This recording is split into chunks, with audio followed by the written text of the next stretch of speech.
ছবি তোলা, ভিডিও করা, হুম। এডিট করা, এটা কি আপনার মনে হয় যে এটা একটা আর্ট নাকি এটা একটা business? Gears doesn't make you a better like photographer or videographer. এইটা কি আপনি একমত? নো।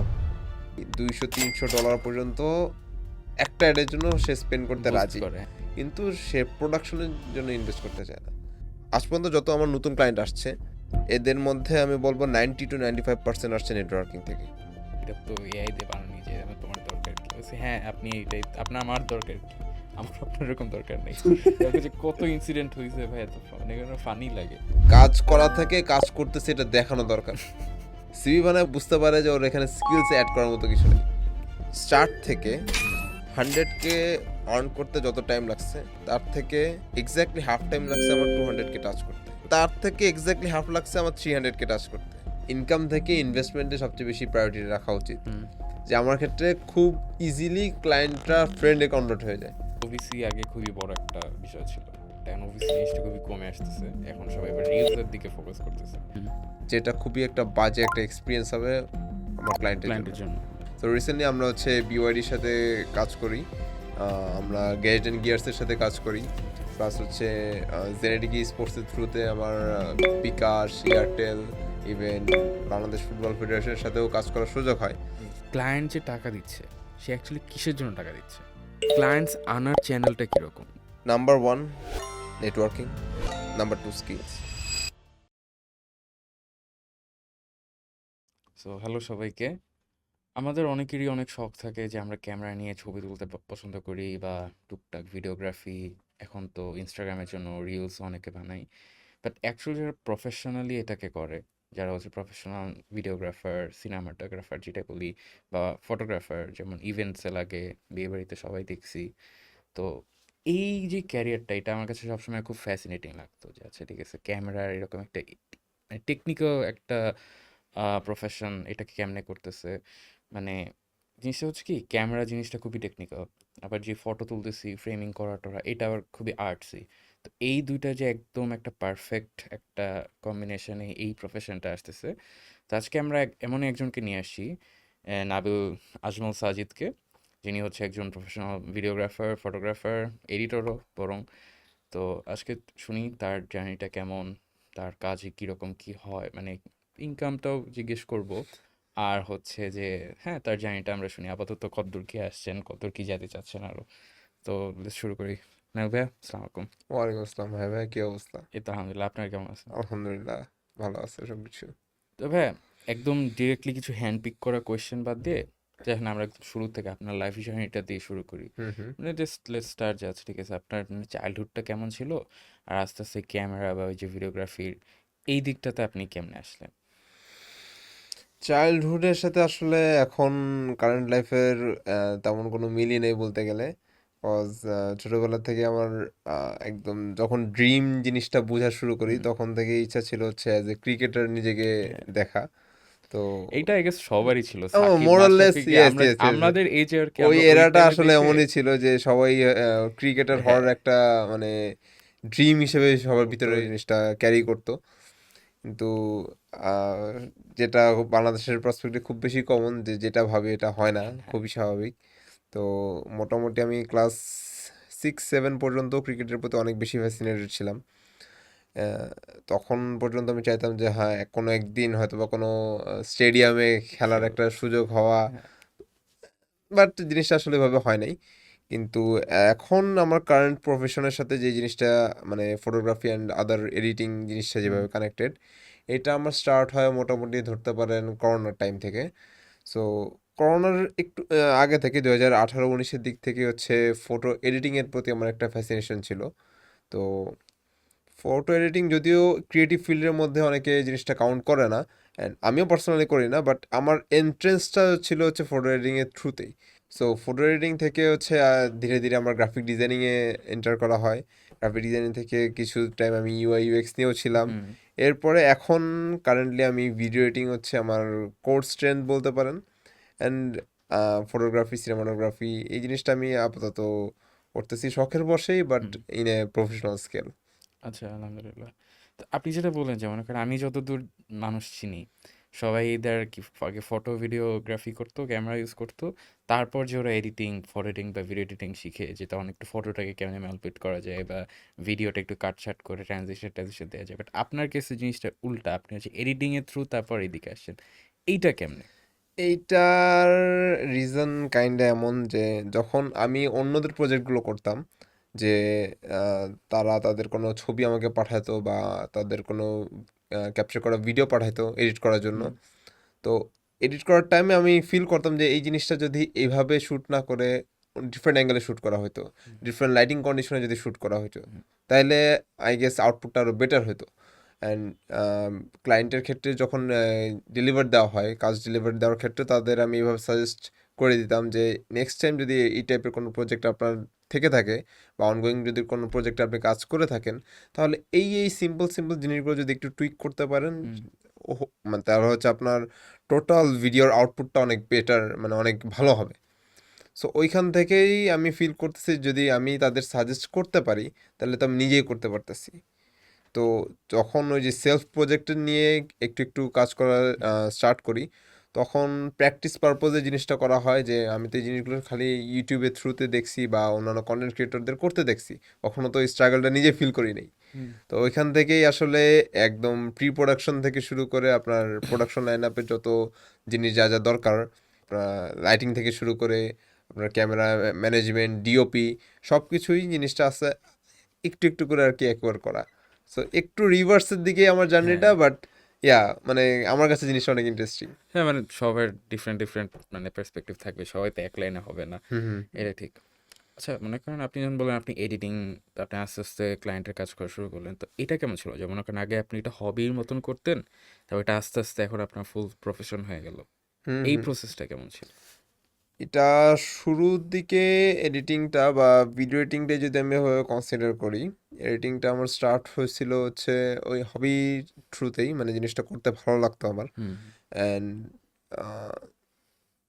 একটু অড লাগতে পারে শুনতে, কজ আমার প্রফেশনালি জিনিসটা স্কেল আপ করার প্ল্যান আসা হচ্ছে কমপ্লিমেন্ট থেকে। কজ শুরুর দিকে হচ্ছে আমি ভিডিও এডিটিংয়ের ক্ষেত্রে হচ্ছে অ্যানিমে এডিটগুলো একটু বেশি হ্যাঁ, করা হইতো।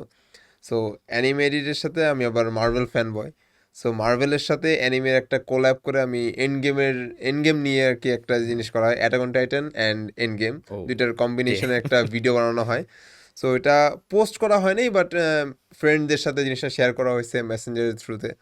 তো আমার ফ্রেন্ডরা আবার তাদের কাজিনস অ্যান্ড তাদের অন্যান্য ফ্রেন্ড যাদের আছে তাদের সাথে জিনিসটা শেয়ার করছে, হুম, অ্যান্ড আলহামদুলিল্লাহ that got a lot of compliments. So ওইখান থেকে ইচ্ছা হয়েছে আচ্ছা ঠিক আছে, একটা করছি ভালো হয়েছে, আরও একটা দুইটা করে দেখি। ওই একটা দুইটা করতে করতে করতে আস্তে আস্তে ইউটিউব নিয়ে ঘাটাঘাটি শুরু হলো।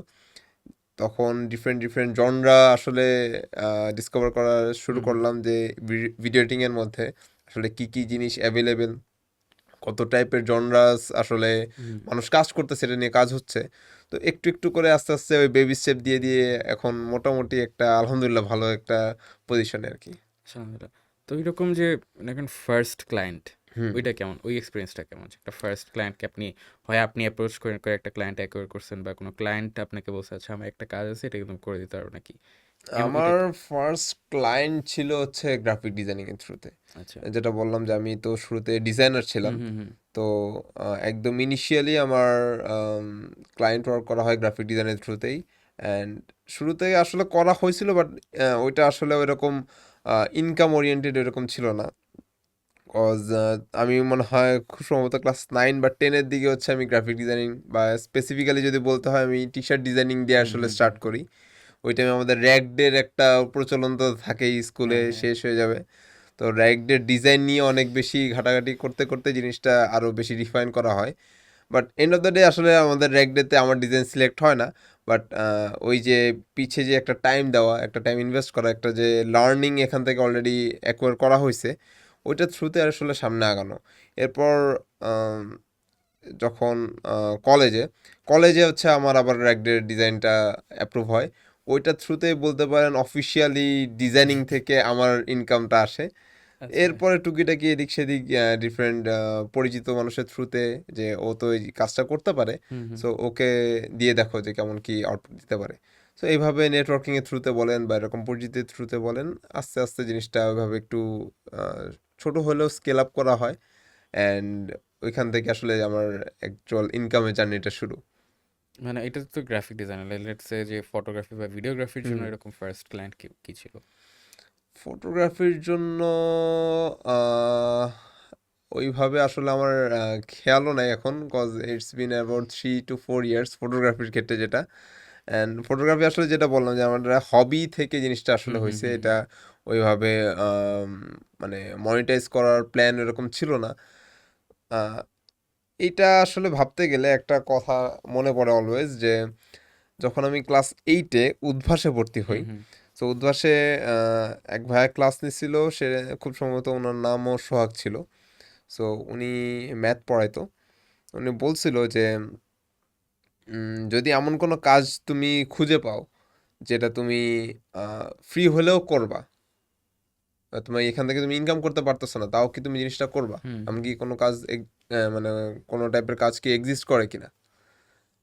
তখন তো আমাদের জন্য জিনিসটা অনেক বেশি ওভারওয়েলমিং ছিল, কজ আমরা জিনিসটা ক্যাপচার করতে পারতেছি না।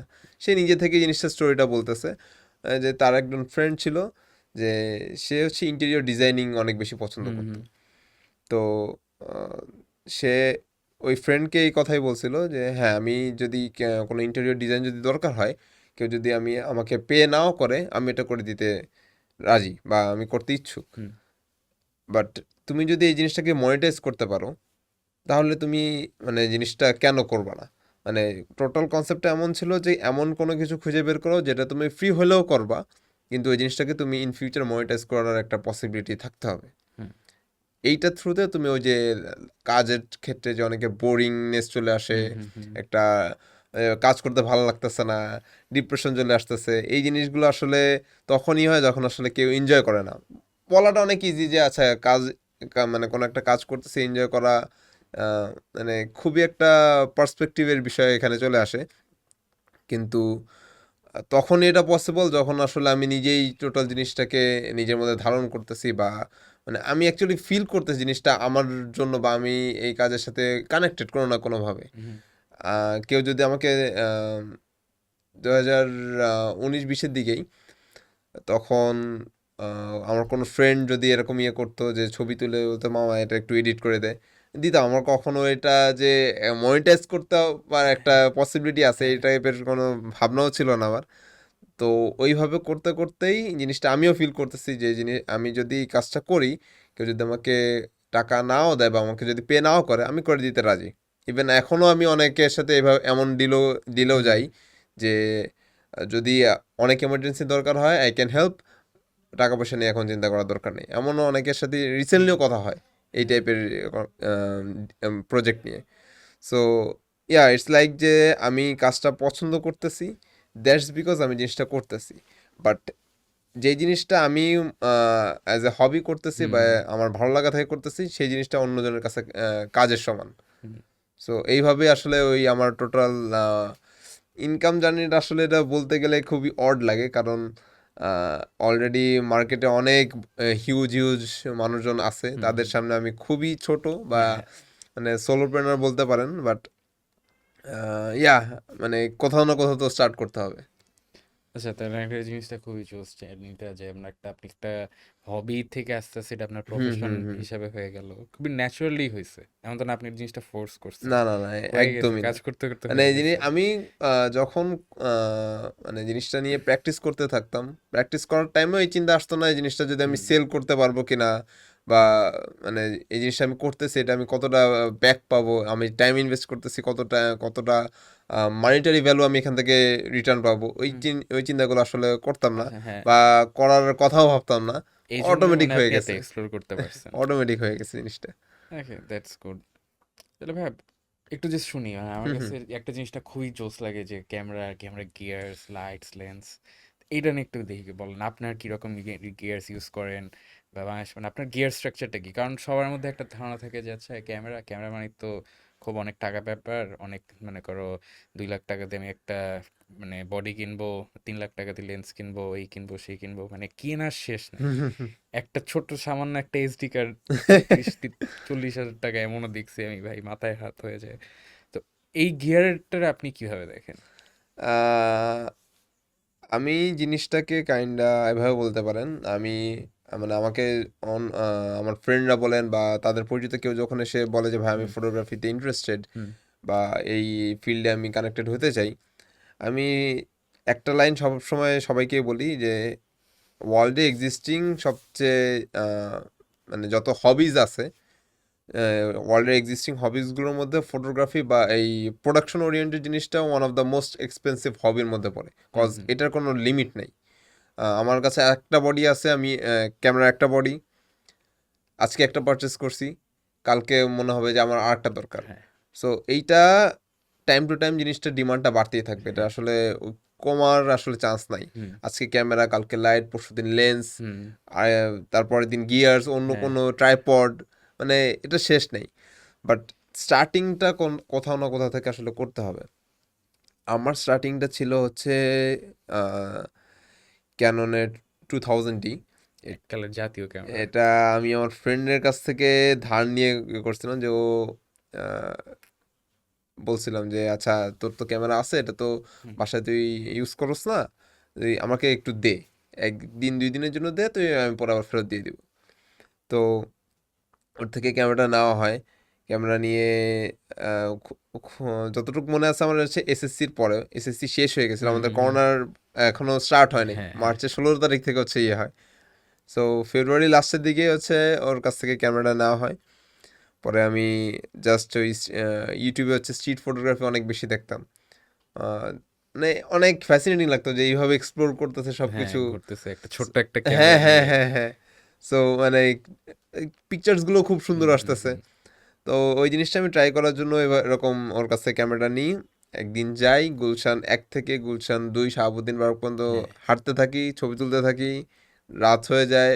আহ, তখন মানে নতুন নতুন রাতের বেলা ক্যামেরা নিয়ে বেরোইছি, হ্যাঁ, আমার কাছেও অনেক বেশি নার্ভাসনেস কাজ করতেছে যে কেউ তাড়াতাড়ি টান দিয়ে নিয়ে গেলে। তাড়াতাড়ি বাসায় যেতে হবে। ছোটোখাটো একটু ইনসিডেন্টও হ্যাঁ, হয়েছিল ওই দিনই, যে আমার কাছে মনে হয়েছে হয়তো বা কিছু একটা বিপদ হতে হ্যাঁ, যাচ্ছে এমন। তো আমি তাড়াতাড়ি চলে আসি বাসায়। বাসায় আসি, ছবিগুলো এডিট করি, পোস্ট করি। দেন আমার ওই পোস্টে আমার জাস্ট একজন ফ্রেন্ডই কমেন্ট করে, অ্যান্ড সরি শেয়ার করে। হুম, অ্যান্ড ওইটা কাইন্ড আমার কাছে অনেক বেশি নিজেকে অনেক বেশি হ্যাঁ, মোটিভেটেড লাগছে, যে আচ্ছা এটা তো আমি ওইভাবে এফোর্ট দিতেও পারিনি, আমি জানি হ্যাঁ, এটা কজে মানে একদম ইনিশিয়াল ওয়ার্ক আমার। তো যেহেতু এই টাইপের কাজও কারোর পছন্দ হচ্ছে বা ভালো লাগতেছে, দ্যাট মিনস মানে দেয়ার আর পিপল যাদের আমি যদি আর একটু বেটারমেন্ট বা বেটার আউটপুট দিতে পারি, তাদেরও জিনিসটা ভালো লাগবে। হুম, সো ওইখান থেকেই আসলে আমি স্টার্ট করি যে জিনিসটা আসলে আরও কিভাবে এক্সপ্লোর করা যায়, আরও কিভাবে বেটার আউটপুট হুম, বের হুম, করে আনা যায়।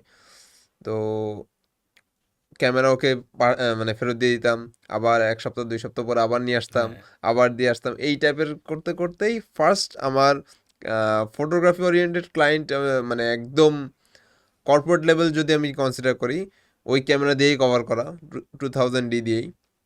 ওইটা এমন একটা ক্যামেরা, যারা দেখতেছেন হয়তো বা জেনে থাকবেন যে ডিসপ্লে রোটেট করা যায় না, টাচ স্ক্রিন না, সব ম্যানুয়াল বাটন হুম, দিয়েই হুম, হচ্ছে হুম, কন্ট্রোল করতে হয়। সো ওইটা দিয়ে আসলে ফাস্ট পেস কোনো কিছু কভার করা অনেক বেশি টাফ, মানে নিয়ার টু হুম, ইম্পসিবল। হুম, হুম। এটা সো টাইম নিয়ে হ্যাঁ করতে হ্যাঁ হবে হ্যাঁ, আপনার। অটো আবার ফোকাস একটু অনেক যে বাঁকা তারা জিনিস করা যাবে না, একদম এইগুলো আই লেভেলে রাখতে কোনো হবে। কিছুই ইয়ে না, হ্যাঁ, অনেক বেশি পেইন হইতো জিনিসটা, তাও হ্যাঁ, মোটামুটি আহ, একটা দুইটা করে আস্তে ধীরে ওটা দিয়ে প্রজেক্টগুলো কমপ্লিট করা হয়। অ্যান্ড আমার ফার্স্ট স্পন্সরশিপ একটা ক্লদিং ব্র্যান্ডের স্পন্সরশিপ ছিল। ওই ক্যামেরা দিয়ে আসলে কভার করা হয়। তো ওই স্পন্সরশিপের হচ্ছে একটা হুডি হচ্ছে আমি আমার ফ্রেন্ডকে আবার গিফট করি, হ্যাঁ, যে যার কাছে ক্যামেরা নিছিলেন। হ্যাঁ হ্যাঁ তোর গিয়ার দিয়ে জিনিসটা করা হয়েছে, হ্যাঁ, and hopefully this is just a start, হ্যাঁ। Just a beginning, and the rest is history. That's amazing. আচ্ছা, একটা ফটোগ্রাফি নিয়ে বললাম। আচ্ছা, ফটোগ্রাফি আবার ভিডিওগ্রাফি, হুম এটা দুটো মানে দুই আসমানের দুই জিনিস। হুম ফটোগ্রাফি খুবই একটা, মনে করেন প্রফেশনাল সেটিং এ করতেছেন, একটা আপনি লাইট স্টুডিওতে একটা সেট করে জাস্ট ছবি তুলতেছেন ট্রাইপডে বসে। হুম হুম হুম ভিডিওগ্রাফির ক্ষেত্রে আবার বহুত জিনিস আছে। ভিডিওগ্রাফির জন্য একে তো ক্যামেরাতে ফ্রেম ঠিক করে হুম ভিডিও অন হুম হুম করা, তারপর লাইটিং, সাউন্ডস ম্যানেজ করা, আবার ভিডিও এডিটিং ভাই। হুম হুম এই জিনিসটা এখন কেমনে আসলে? আমার এডিটিং আসলে আমি কখনো ওই যে ফটো এডিটিং অ্যান্ড ভিডিও এডিটিংকে ওইভাবে আলাদা সেপারেট করে ভাবি নাই, হুম কজ মানে আমি দুইটার সাথেই কানেক্টেড ছিলাম হুম তো। হুম হুম সো আমার কাছে দুইটাই খুবই হ্যান্ডি মনে হয়েছে আমার কাছে। অ্যান্ড যখন আমি জিনিসটা নিয়ে আসলে এই ফিল্ডে আমি ইন্ট্রোডিউস হই, হুম হুম তখন তো আমি অত ম্যাসিভ আকারে এখন যেমন ক্রিয়েটরসদের ছড়াছড়ি হুম হুম হুম। ইনস্টাগ্রামে ঢুকলেই বোঝা যায় যে আসলে তারা কোন কোন লেভেলে হ্যাঁ, এডিটিং করতে, হ্যাঁ হ্যাঁ এডিটররা বসে হ্যাঁ। আছে। সো তখন তো এতটা মানে অ্যাক্সেস ছিল না আমাদের কাছে। হুম হুম তখন খুবই হালকা পাতলা জিনিস আমার চোখের সামনে আসছে বা আমি জিনিসগুলো রিসিভ করতে পারছি। সো ওই লেভেলে আমার মনে হয়েছে জিনিসটা আমার করা পসিবল। হুম। অ্যান্ড অ্যাকচুয়ালি শিখতে শিখতে যখন আমি ওই লেভেলে উঠতে পারছি, তখন আরও নতুন জিনিস এক্সপ্লোর করতে পারছি। সো এই স্টেয়ার্সগুলো আসলে উঠতেই আছে। এটা আসলে হ্যাঁ ওইভাবে না যে অনেক বেশি কিছু দেখে ফেলছি, হবে না, একটা আম মানে নার্ভাসনেস কাজ করতেছে জিনিসটাকে আমি পারবো কি পারবো না, ওরকম না। গ্র্যাজুয়ালি শিখতে শিখতে হ্যাঁ শিখতে যখন লেভেল 2 তে আছি তখন লেভেল 5 এক্সপ্লোর করতে পারছি। হ্যাঁ। লেভেল 5 এ উঠার পরে আমি লেভেল 10 এক্সপ্লোর করতে পারতেছি। হুম হুম হুম। 2 তে থাকতে যদি আমি লেভেল 10 এক্সপ্লোর করতাম, তখন তো মনে হতো না এটা তো পসিবল না আমার কথা। এখানেই বসে থাকতে। এখন একটা যে ভিডিওগ্রাফির জন্য আমি যেটা বাংলাদেশ মার্কেটটা দেখি যে ওভিসি আগে খুবই বড় একটা বিষয় ছিল, এখন ওভিসি জিনিসটা খুবই কমে আসতেছে, এখন সবাই এবার রিলসের দিকে ফোকাস করতেছে। মানে এটা জিনিসটা হচ্ছে যে সোশ্যাল মিডিয়াতে ছোট ছোট ব্র্যান্ডস, মাইক্রো ব্র্যান্ডসগুলো আস্তে আস্তে এটা স্ট্যাবলিশ করে, এখন দেখি বড় ব্র্যান্ডসগুলো হচ্ছে ওভিসির দিকে কাজ, মানে সরি রিলের দিকে কাজ হুম করতেছে। হুম। তো এইগুলো নিয়ে কেমন কি কাজ করা হয়? আহ, আমি আসলে পার্সোনালি আপনার ইন্টারন্যাশনাল ক্লায়েন্ট নিয়েও আসলে কাজ করা হয়েছে অ্যান্ড স্টিল নাও হচ্ছে। পাশাপাশি লোকাল ক্লায়েন্ট নিয়েও আসলে কাজ করা হচ্ছে। তো ম্যাক্সিমাম ক্ষেত্রে যে জিনিসটা আম, আমি ফেস করি বলতে পারেন, বা ওভারঅল এই কমিউনিটির মধ্যে সবাই জিনিসটা বিলিভ করে যে লোকাল ক্লায়েন্টের প্যারা অনেক বেশি। হুম ইন্টারন্যাশনাল ক্লায়েন্ট জিনিসগুলো খুব মানে আপনার মানিটারি ট্রানজ্যাকশনগুলো বলেন বা ওভারঅল ওয়ার্ক ফ্লোটা বলেন, তারা খুব ইজিলি অ্যাডজাস্ট করে নিতে পারে। বাট লোকাল ক্লায়েন্টের সাথে এই জিনিসটা আসলে অনেক বেশি পেইনফুল।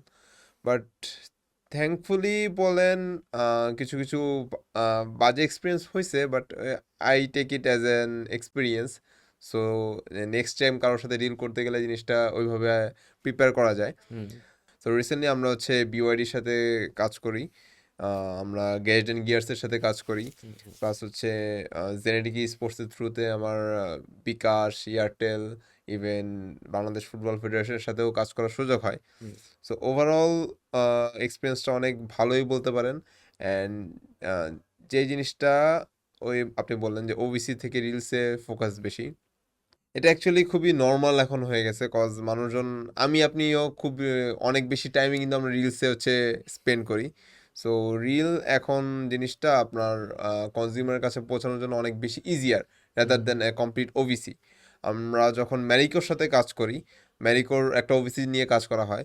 সো ওইখানের যে একটা প্রিপারেশনের বিষয় আছে, এখানে একটা প্রি প্রোডাকশনের বিষয় আছে, প্রোডাকশনে অনেক বেশি একটা লেন্দি হুম একটা প্রসেস, অ্যান্ড পোস্ট প্রোডাকশনেও অনেক একটা টাইম এখানে কনজিউম হুম করতে হুম হয়। হুম। বাট রিলসের ক্ষেত্রে কিন্তু আপনার অনেক বেশি হাই কোয়ালিটি মেনটেন করে না, ম্যাক্সিমাম ক্ষেত্রে কিন্তু করে না। মানে তারা ওই কোয়ালিটিটা একটু কম্প্রোমাইজ করে কোয়ান্টিটির দিকে বেশি যেতে হুম চায়, হুম কজ হুম। তাদের কনজিউমারের সামনে জিনিসটা রিলেটেবল রাখতে হয়। হ্যাঁ, কারণ রিলে এমন না যে খুবই একদম পারফেক্ট হতে হবে। রিল হ্যাঁ, জিনিসটাই হচ্ছে লাইক এটার সাথে হচ্ছে মানে একটা ব্র্যান্ডের সাথে যে কনজিউমার বা ক্লায়েন্ট বেসটা আছে ওটাতে একটা খুব ন্যাচারাল একটা কানেকশন ক্রিয়েট দিস ইজ করে কাইন্ড ফেলে। অফ মার্কেটিং স্ট্র্যাটেজি আপনি হ্যাঁ বলতে পারেন, যে আমি কনজিউমারকে কত ঘন ঘন আমার হ্যাঁ হ্যাঁ ব্র্যান্ডকে হ্যাঁ রিপিট হ্যাঁ করাচ্ছি, হ্যাঁ হ্যাঁ।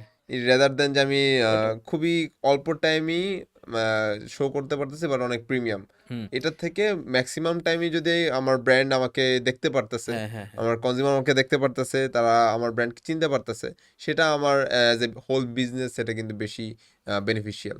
প্লাস আমার মনে হয় যে ওভিসি দেখে যে একটা বিরক্তি কাজ করে। মানে এখন যে তো ওবিসি বাই এআই দিয়ে ভরপুর পুরা। এআই তে যাবো আস্তে ধীরে, ওবিসি তে মনে করেন খুব বিরক্তিকর লাগে, অ্যাডস দেখতে ভালো লাগে না, বাট ওই রিল যদি সেম কাজটাই করে, এন্ড গোলটা সেম, বাট ওটা একটা একটু স্টোরি টেনে বা একটু প্রোটেক্টর যায় বা একটু ন্যাচারালি যায়, ওই জিনিসটা অতটা অসহ্য লাগে না, এই হুম, জিনিসটা আমার কাছে এখন মনে হয়। আসলে ওই মানুষের অ্যাটেনশন স্পেনটা তো হুম অনেক বেশি কম। হুম সো হুম রিয়েলের কাউন্ট আমরা 2022-23-এর দিকেও যদি আমরা হুম ওইভাবে দেখি, 50 থেকে 55 সেকেন্ড, 1 মিনিটের আন্ডারে হচ্ছে হ্যাঁ রিলগুলো হ্যাঁ হতো। হ্যাঁ হ্যাঁ এখন কিন্তু এটা কমতে কমতে অ্যারাউন্ড 20 to 25 সেকেন্ডের মধ্যে হয়ে হ্যাঁ। গেছে।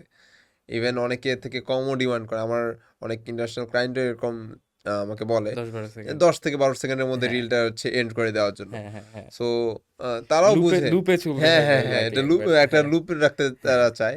সো জিনিসটা আসলে ওই যে অ্যাটেনশন স্প্যান কমে আসতেছে, অ্যান্ড ওই অ্যাডাপ্টেবিলিটি আসলে অনেক বেশি দরকার, যে হুম, আমার কনজিউমার, যেটা আমার চাচ্ছে। মার্কেটটা হ্যাঁ, কেমন। হ্যাঁ। ওই আমার অ্যানালাইসিসটা না থাকলে আসলে আমি যদি খালি প্রোডাকশনেই বেশি ফোকাস রাখি, হুম, হুম, মার্কেট অ্যানালাইসিস যদি আমার জিরো থাকে, আমার কিন্তু এন্ড আউটপুট আসবে না। হুম।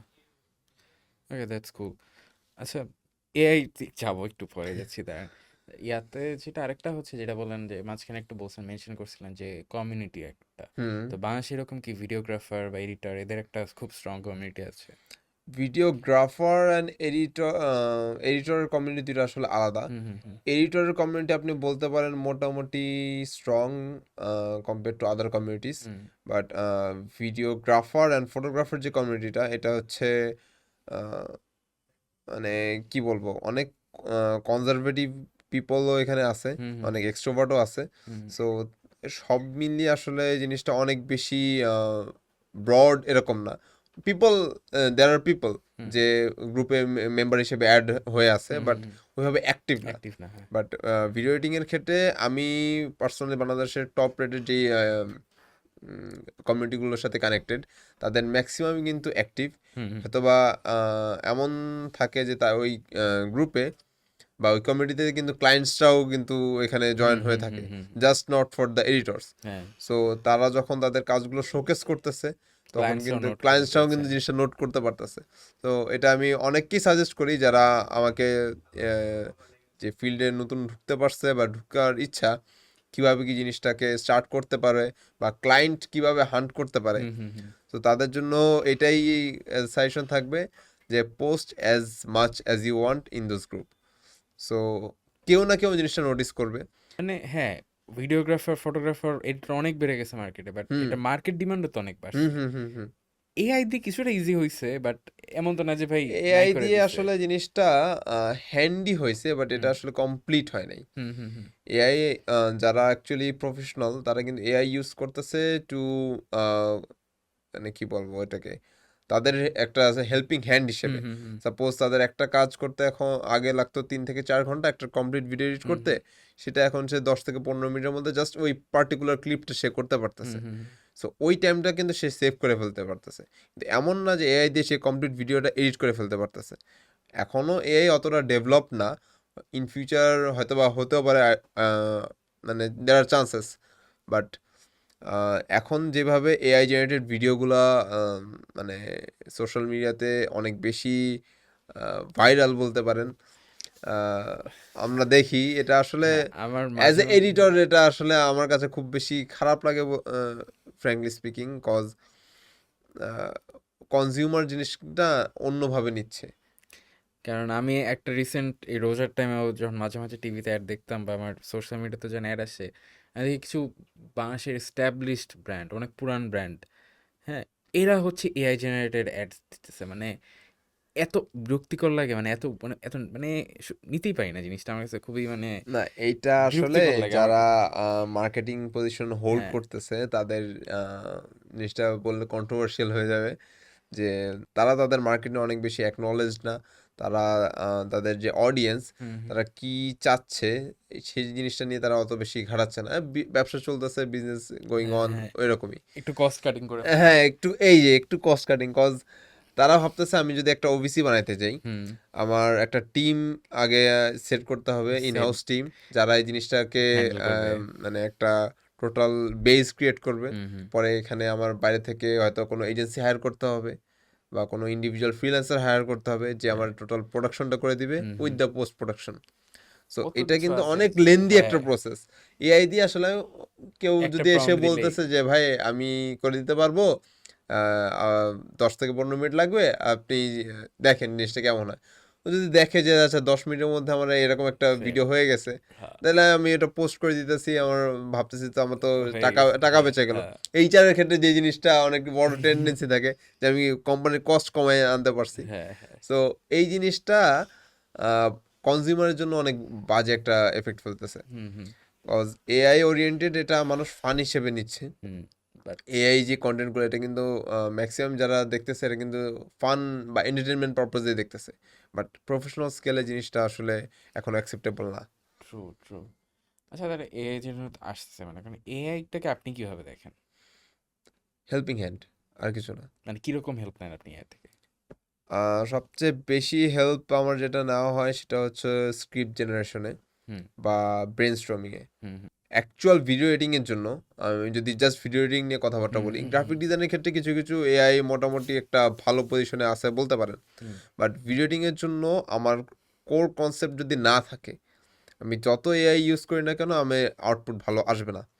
একদম সিম্পল কথা। জগা খিচুড়ি হয়ে যায় একটা। কাজ শুরুর দিকে যখন চ্যাট জিপিটি আসলো তখন যারা প্রোগ্রামার, অ্যাজ আমি নিজেও সিএসসি ইঞ্জিনিয়ার, হ্যাঁ, ব্যাচেলর কমপ্লিট করিনি এখনও, বাট জিনিসটা নিয়ে ঘাটাঘাটি তো করা হয়। সো চ্যাট জিপিটি যখন আসে তখন বলা হয় এটাই যে যারা সিএসসি ইঞ্জিনিয়ার তাদের জব এখনও থাকবে না। নাই, হ্যাঁ। কেন? কারণ চ্যাট জিপিটি সেকেন্ডের মধ্যে কোড জেনারেট করে দিতে পারতেছে। আমার কোনো সফটওয়্যারে কোনো বাগ থাকলে ও জাস্ট স্পেসিফিক আমি যদি হ্যাঁ, কোড দিয়ে দিই আমাকে সলভ করে একটা রিফাইন্ড কোড দিতে পারতেছে। বাট অলরেডি চ্যাট জিপিটি মনে হয় 5.3 বা 5.4 হয়তো বা রানিং। হুম। সো ঝামেলায় কারা পড়বে? যারা জাস্ট চ্যাট একটা জিপিটি নেয়। বেসিক কনসেপ্ট নিয়ে ভাবছিল অনেক কিছু করে ফেলবে। তুমি যদি চ্যাট জিপিটিকে কিছু দাও, ও যেটা রিটার্ন দিবে এটা সঠিক কি সঠিক না এটা বোঝার জন্য তো আমার বেয়ার টেস্ট মিনিমাম করা একটা আইডিয়া লাগে, দরকার। হ্যাঁ, টেস্ট করা লাগে জিনিসপাতি। ইয়েস। সো আমার একটা বেয়ার মিনিমাম আইডিয়া না থাকলে আমি যে কোনো ফিল্ডে যাই না কেন আমি সাস্টেন করতে পারবো না। It hmm, doesn't matter graphic design, video editing, photography, coding, web development, যে কোনো ফিল্ডই হোক না কেন। এখন বলতে পারেন হচ্ছে মিডিওকারের অথবা আপনার ডিমান্ড কমে গেছে। হুম। কজ মিডিওকার লেভেলে যে কাজগুলো হইতো ওইগুলো আমি এআই দিয়ে বা অন্য কোনোভাবে নিজে কিছু একটা বিল্ড আপ করে জিনিসটা করে আমি ফেলতে সর্ট পারতেছি। করতে হুম। পারতেছি। বাট প্রফেশনালদের এখনও টাচ করতে এআই অনেক টাইম লাগবে। That's nice. That's something to like keep note of. আচ্ছা, ওই কমিউনিটির ব্যাপারে যেটা বলতেছিলাম যে মানে বাংলাদেশে আমি দেখি যে মনে করেন কম বেশি সব প্রফেশন বলেন বা অনেক ছোট ছোট জিনিসের নিয়েও কমিউনিটি আছে, হুম হুম হুম হুম। মানে লাইক মাইন্ডেড পিপল যারা মনে করেন ওই জিনিসটা নিয়ে ইন্টারেস্টেড। এখন এই কারণে অনেক সময় দেখি কমিউনিটিতে মারামারি চলে, আবার অনেক কমিউনিটি দেখি যে খুবই হেল্পফুল হয়। কারণ আমি পার্সোনালি খুব নিশ একটা আমার ফাউন্টেন পেন্স খুব ভালো লাগে। ওকে। তো ওইটার একটা রকম কমিউনিটি আছে, তো ওইখানে জাস্ট আমি যখন আহ, আমি কিছু একটা পোস্ট করি যে আমার কালিতে ঝামেলা হচ্ছে, একবারে 3-4 জন আমাকে রিপ্লাই দিচ্ছে, অনেকে হুম আমাকে হুম মেসেজ করতেছে, আচ্ছা ঠিক আছে তুমি এটা করো, তুমি হুম আমাকে হুম। জানাও এটা করলে কি হয়, আমি তাহলে দেখতেছি পরেরটা। তো এইরকম যে সাপোর্ট, এইরকম একটা ইকোসিস্টেম, এটা কি ভিডিও এডিটিং বা ফটোগ্রাফির দিকে আছে, যেটা অ্যাকচুয়ালি লার্নিং জিনিসটাকে আরো মানে আরো পুশ করে আর কি, যে হ্যাঁ তুমি এটা করো, এটা দেখো, এটা করতে পারো নাকি, এইরকম কি সাপোর্ট আছে? ভিডিও এডিটিং এর ক্ষেত্রে আমি বলবো আম, মানে 50-50 চান্স। কিছু কিছু মানুষ অবশ্যই হেল্পফুল থাকেই। হুম, সাপোজ আপনার কোনো একটা ফন্ট দরকার হলো স্পেসিফিক, হুম, আপনি 3-4-5 মিনিট 10 মিনিটের মধ্যে আপনি ফন্টের নাম পেয়ে যাচ্ছেন বা হুম, হুম, আরও আগে পেয়ে যাচ্ছেন। হ্যাঁ, হ্যাঁ, বাট কিছু কিছু পোস্ট আসলে জিনিসটা এমন হয়, রিসেন্ট একটা ঘটনা দিয়ে বলি যে একজন হচ্ছে আপনার কোনো একটা স্পেসিফিক ইস্যু নিয়ে পোস্ট করে 2 থেকে 3 বার 4 বার হচ্ছে সে পোস্টটা করে ফেলছে, হুম, বাট হুম, সে কোনো রেসপন্স পায় নাই। জিনিসটা এমন যে হয়তোবা তার পোস্টটা মানুষের কাছে পৌঁছায় নাই, বা অন্য কোনো পোস্টের জন্য জিনিসটা ধামাচাপা পড়ে হুম, গেছে বা হুম, হুম, সামহাও মানুষ ওই জিনিসটা দেখতে পারে নাই। কিন্তু তার মনের মধ্যে এমন একটা চিন্তা চলে আসছিল যে এই গ্রুপটা সাপোর্টিভ না। হ্যাঁ, এটা পার্সন টু পার্সনও ভ্যারি করে, বাট আমি নিজে যা যা ফেস করছি আর নিজে যা যা দেখছি হুম, সেটার উপর বেস করে এটাই বলবো, বাংলাদেশের এই কমিউনিটিগুলো অনেক বেশি সাপোর্টিভ। যে কোনো ইস্যু, টেকনিক্যাল, সফটওয়্যার বা অন্য যে কোনো টাইপের ইস্যু হলেও তারা খুব ইজিলি হেল্প করতে ইন্টারেস্টেড হয়। এমনও দেখছি যে কেউ তাদের পুরানো কোনো ছবি বা তাদের দাদার মুক্তিযুদ্ধের আমলে কোনো ছবি সে হ্যাঁ, পোস্ট করছে, ওটা ফিক্স করে দেয়, ফিক্স কালার করে করে দেওয়ার জন্য দেয়। এটা সুন্দর মতো কমেন্টে মানুষজন ঠিকঠাক করে দিয়ে দিচ্ছে। হ্যাঁ, মানে এখানে কোনো চার্জেস বা এটার জন্য কোনো জাস্ট, কোনো হ্যাঁ, কিছুই এখানে ইয়ে না, প্রবলেমে পড়ছে, হুম, হেল্প করতে মানুষ ইন্টারেস্টেড, হুম, হেল্প করে দিচ্ছে, দ্যাটস ইট। সো এখানে অনেক বেশি কমপ্লিকেশনস এরকম না, বাট কিছু কিছু রেয়ার সিনারিও থাকেই। ফটোগ্রাফি অ্যান্ড ভিডিওগ্রাফির ক্ষেত্রে যে জিনিসটা এটা অনেক কি বলে এটা কনসিস্টেন্সির বিষয়। এখানে একটা পার্সিভারেন্সের বিষয় আছে, তোমার এক্সপ্লোর করার জায়গা আছে, অ্যান্ড জিনিসটা এমন না যে আমি জাস্ট কিছু জিনিসগুলো দেখছি অ্যান্ড করে ফেলতে পারতেছি। যখন আমি অ্যাকচুয়াল ফিল্ডে নামতেছি তখন কিন্তু আমি প্রোজ অ্যান্ড কনসগুলো বুঝতে পারতেছি। ওই জিনিসগুলো আমি কভার আপ করে, জিনিসগুলো ওভারকাম করে হুম, হুম। কিভাবে নিজের ইন্ডিভিজুয়ালিটি মেনটেন করতে পারতেছি within the output I am showing. Output window একটা ইয়েস, থাকে, হ্যাঁ। তখন আমার এই টোটাল জিনিসটা আমার একটা পার্সোনালিটি পোর্ট্রে করবে। Hmm, that's cool. Yeah, that's very good. আচ্ছা, এখন একটা জিনিস না, একটা মানে একটা সেন্টেন্স আমাকে বলছিল একজন, বা আমি কোথাও একটা পড়ছি, আমার হুম এক্সাক্ট হুম মনে নেই। মানে এখানে একটা এমন কথা বলা ছিল যে মানে গিয়ার্স ফটোগ্রাফি বা হুম ভিডিওগ্রাফি গিয়ার্স, এখন বলেছিল যে gears doesn't make you a better like photographer আর ভিডিওগ্রাফার। এইটা কি আপনি একমত? নো, কিরকম? কারণ হলো একটা কথা এরকম, আমিও যদি এরকম আপনার কথা রিপিটে যদি একটা হুম, কথা বলি যে ভালো থাকতে গেলে যে বেশি টাকার প্রয়োজন না, হুম, এই জিনিসটা বুঝতে গেলেও বেশি টাকা দরকার। মানে এই জিনিসটা একটু কন্ট্রাডিক্টরি হতে পারে, এটা আমি আরেকটু এক্সপ্লেন করে দিচ্ছি। আমি যেটা শুরু করছিলাম যে 2000 ডি দিয়ে, আমি 2000 ডি দিয়ে কিন্তু কন্টিনিউ করতে পারি নাই। কেন পারি নাই? আমার গিয়ারের লিমিটেশন ছিল। লাগবেই। আমার গিয়ার কিন্তু লাগছেই। হুম, আমার একটা বেটার গিয়ারে শিফট হওয়া লাগছে, হুম, হুম, কজ একটা সার্টেন লেভেলে যে আমার আমার লিমিটটা রিচ হয়ে গেছে। হুম, সো ওইখান থেকে আমার বের হতে গেলে আমার নিউ গিয়ার্সে শিফট হতে হবে। এখন যদি আমি আবার 2000 ডি এর ইউজ করা শুরু করি, হুম, হয়তো বা আমার কোনো বাসার কোনো একটা চিপায় পড়ে থাকবে, হুম। ধুলা পড়ে থাকবে, ওটা শখের জিনিস বা একটা সুভিনিয়ার টাইপের মানে হয়ে যায়। সুইনের টাইপের হয়ে যাবে, কজ আমার ইউজ কেসের সাথে জিনিসটা যাচ্ছে না। হুম, আমার ইউজ কেসে আরো হেভি গিয়ার্সের ইন্ট্রোডাকশন দরকার। হুম, হুম, হুম। তো gears does matter, gears doesn't matter. এই জিনিসগুলো আসলে অনেক সিলেক্টিভ একটা সিচুয়েশনের উপর ডিপেন্ড করে। But as a whole photography journey যদি আমি একটা জেনারেল স্টেটমেন্ট যদি আমি বলতে চাই, গিয়ার্স ম্যাটার। ট্রু। আমার কাছে তাই মনে হয়। গিয়ার ছাড়া আসলে একটা লেভেলে যে মনে হবে যে আমি আমার লিমিটে চলে আসছি, হ্যাঁ, আমি এর এখন থেকে আর পুশ করতে পারবো না। কিছু লাগবেই। এটা ট্রু, দ্যাটস ট্রু। এরকম অনেক কিছু নিয়ে কথা বললাম, আসলে একটা ইন্ডাস্ট্রি নিয়ে কথা বলি। ফার্স্ট একটা জাস্ট একটু একটা বেসিক একটা আন্ডারস্ট্যান্ডিং দেন, যেমন এখন আপনার মতে এখন ইন্ডাস্ট্রিটা কই আছে বাংলাদেশে স্পেসিফিকলি? বাংলাদেশে যারা কাজ করতেছে ওরা বাইরের ইন্ডাস্ট্রি কতটুকু ট্যাপ করতে পারতেছে? কারণ হ্যাঁ, একটা ভিডিওগ্রাফার ফটোগ্রাফার ক্ষেত্রে তো এটা এক্সপেক্ট করা যেতেছে না যে ইউএস বা ইউরোপ থেকে ক্লায়েন্ট আসবে, যে ওকে এয়ার ফ্রেয়ার টেয়ার সব দিবে, তুমি আসো ভিডিও করো তারপর চলে যাও। এমন লেভেলে আছে, বাট খুব কম। হুম। অ্যাভারেজ যারা আছে মনে করেন, হ্যাঁ ভিডিও এডিটার ওরা ফ্রিল্যান্স করতে পারে, বা ফটোগ্রাফি ভিডিওগ্রাফি যারা করতেছে তারা একটু লোকাল মার্কেটেই লিমিটেড। তো এই এখন সিচুয়েশনটা কিরকম? ট্রান্সপোর্টেশন যেটা বললেন ওটা রিসেন্টলি আমার সাথেও হয়। আমার হচ্ছে মালয়েশিয়ান একটা এজেন্সি থেকে অফার আসে যে তাদের জন্য হচ্ছে ফটোশ্যুট অ্যান্ড সিনেমাটোগ্রাফি করে দেওয়ার জন্য। হুম, বাট ঘুরে ফিরে টোটাল ম্যানেজমেন্টটা বাংলাদেশের পার্সপেক্টিভে অনেক বেশি weak. Hmm, cause as an individual যদি আমি চিন্তা করি, ওকে, ভিসা অ্যাপ্লাই করে পাসপোর্ট নিয়ে চলে যাওয়া গেল, কিন্তু তাদের ওইখানে যেই সিস্টেম, হ্যাঁ, ওইটার সাথে আমাদের এই সিস্টেমটা ম্যাচ আপ করা একটু টাফ। প্লাস বাংলাদেশের লোকাল ক্লায়েন্টের ক্ষেত্রে সবচেয়ে বেশি পেইনফুল আমি বলবো তাদের বিজনেস ওরিয়েন্টেড না, কোনো অ্যাকচুয়াল প্ল্যানিং নেই। মানে তাদের যদি সেলস নিয়ে যদি চিন্তা ভাবনা থাকে, আচ্ছা ভালো সেলস হচ্ছে, একটাই টার্গেট থাকে, টাকা কামাইতে হবে। But that's fine. মানে আমি maximize to profit. To some extent আমি বলবো যে as a businessman, as a business owner তোমার এটাই গোল হওয়া উচিত, বাট তোমার এই জিনিসটা কিভাবে অ্যাচিভ করতে পারবা এটা নিয়ে তোমার কোনো মাথা ব্যথা নাই। এটা হতে হ্যাঁ, হবে না। একটাই চিন্তাই যে টাকা কামাইতে হবে। আমি আমার রিসেন্ট যদি একটা এক্সপিরিয়েন্স শেয়ার করি, আমার এক ক্লায়েন্ট, সে হচ্ছে অ্যাডের জন্য মোটামুটি $200-300 পর্যন্ত একটা অ্যাডের জন্য সে স্পেন্ড করতে বুস্ট রাজি। করে, হ্যাঁ। রাজি। সে আমাকে মানে ভিডিও রেডি হওয়ার আগে বলেছে সে এত টাকা দিয়ে সে বুস্ট করতে চায়। হুম, হুম, বা ইভেন সে আরো বেশি এক্সপেন্ড করতেও হ্যাঁ। সে দ্বিধাবোধ করবে না। কিন্তু সে প্রোডাকশনের জন্য ইনভেস্ট করতে চায় না। এ- যখন ভিডিও ডেলিভার দেওয়া হয়েছে একসাথে, আসলে আমরা মাল্টিপল প্রজেক্টস নিয়ে কাজ হ্যাঁ, করতেছিলাম। হ্যাঁ, হ্যাঁ। সো স্পেসিফিক একটা প্রজেক্টের জন্য সে আসলে আম, মানে পেমেন্ট নিয়ে একটু আহ, তোষামোদ করতেছিল যে ভাইয়া আসলে অনেক কিছু তো করা হইতেছে, এইটা যদি আমাদের একটু কনসিডার করা যায় কিনা।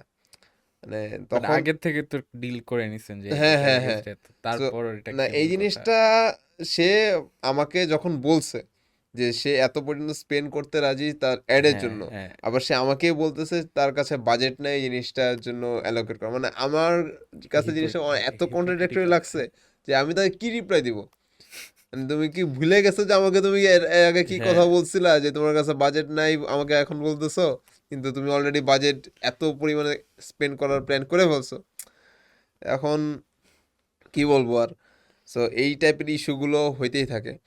অ্যান্ড তাদের প্রপার প্ল্যানিং বলেন বা মিডিয়া ওরিয়েন্টেড আসলে প্ল্যানিং থাকে না, হুম, আমি হুম, হুম, বলবো তাদের নিয়ার টু জিরো। হ্যাঁ, আমি একটা বিজনেস কিভাবে কি রান করতেছি ফাইন, বাট আমি যদি এটাকে যদি এক্সপ্যান্ড করতে চাই, আমার কনজিউমারের কাছে পৌঁছানোর এখন মিডিয়া তো reel and hmm, social media.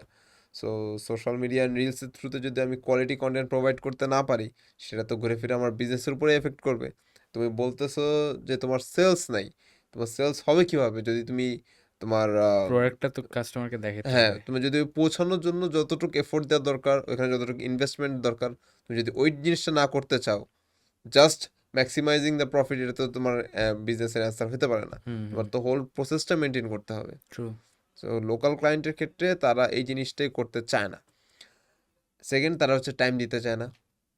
Suppose একজন ক্লায়েন্ট আসলো আমার কাছে বলল তাদের এই প্রোডাক্টস, এই জিনিসগুলো তারা হচ্ছে আহ, কি বলে কনজিউমার কাছে জিনিসটা কীভাবে কি পৌঁছাবে, হুম, হুম, তাদের একটা প্ল্যান আছে।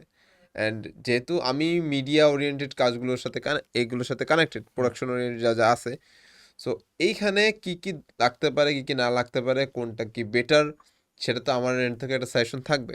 হুম। তারা সাজেশন নেয়, তারা আরও 10 জায়গায় সাজেশনটা নিবে, 10 জায়গায় 10 রকম কথা বলবে, ঘুরে ফিরে তারা যেই জিনিসটা ভাবছে বা তাদের যে প্ল্যান, হুম, ওইটা এক্সিকিউট করতে যাবে, এন্ড অফ দ্য ডে হবে না। মানে একটা জগা খিচুড়ি সিচুয়েশন। মানে এমন হয় যে এইচআর এটা বলছে, আমাদের এমডি স্যার এটা বলছে, এটা একটু চেঞ্জ করে দেন, হ্যাঁ, হ্যাঁ, আমাদের সিইও স্যার এটা বলছে, তো এটা রাখা যাবে না, এটা বললে তার সমস্যা হয়ে যাবে। হুম, মানে এই টাইপের টুকিটাকি খুঁটিনাটি কাজ সমস্যাগুলো থেকেই থাকে, হ্যাঁ, হ্যাঁ। যেটা আমি ইন্টারন্যাশনাল ক্লায়েন্টের ক্ষেত্রে বা বাইরের ক্লায়েন্টের ক্ষেত্রে জিনিসটা ফেস করি না। ওরা তারা একটা ক্লিয়ার ডিরেক্টিভ দিয়ে দেয়, তুমি তারা একটু করতে পারবে, একদম এটা করতে কোনো হবে। কাজ শুরু করার ক্ষেত্রে হ্যাঁ, তারাই নিজে ক্লিয়ার যে আমি হুম, অ্যাকচুয়ালি কি আউটপুট কি চাই। চাই, হ্যাঁ, এখন সাপোজ আমি আউটপুট চাচ্ছি বা আমি একটা ভিডিও শ্যুট করে আমার ক্লায়েন্ট আমাকে পাঠিয়ে দিল, বলছে সিম্পল একটা এডিট দরকার তো জাস্ট। তাকে যদি আমি ইমপ্রেস করার জন্য আমি যদি হেভি এন্ড এডিট করি, তা সে কিন্তু ইমপ্রেসড হয় না। তো ওটা মানে কি বলছে, কি করছে। এইটাই, যে তারা যতটুকু বলছে তারা তাদের গোল নিয়ে ডিটারমাইন্ড। হুম, আমি যদি এমন হয় যে আমি 10 টাকা দিয়ে 100 টাকা জিনিস পেয়ে গেছি, আমার 10 টাকা জিনিসই হুম, লাগবে, হুম, তাদের মাইন্ডসেট হচ্ছে এরকম। দ্যাটস আর কুল। আমাদের হলো 10 টাকা দিয়ে যত বেশি প্রফিট আনা possible. So end of the day আমিও জানি না সে কি যাচ্ছে, সেও জানে না কি যাচ্ছে, অ্যান্ড এটার এফেক্ট পড়েছে আউটপুটে যে। ট্রু। রিসেন্টলি আমি একটা স্টোরি শেয়ার করি, সেটা হলো আমার এক ক্লায়েন্টের অ্যারাউন্ড 40 to 50 হচ্ছে প্রোডাক্টস ছিল। হুম, সো তাদের হচ্ছে ফটোশ্যুট দরকার ছিল for website and social media, and হচ্ছে রিল দরকার ছিল। সো আমাকে ইনিশিয়ালি হচ্ছে বেশ কয়টা 10-15টার মতো হচ্ছে প্রোডাক্টস পাঠায়।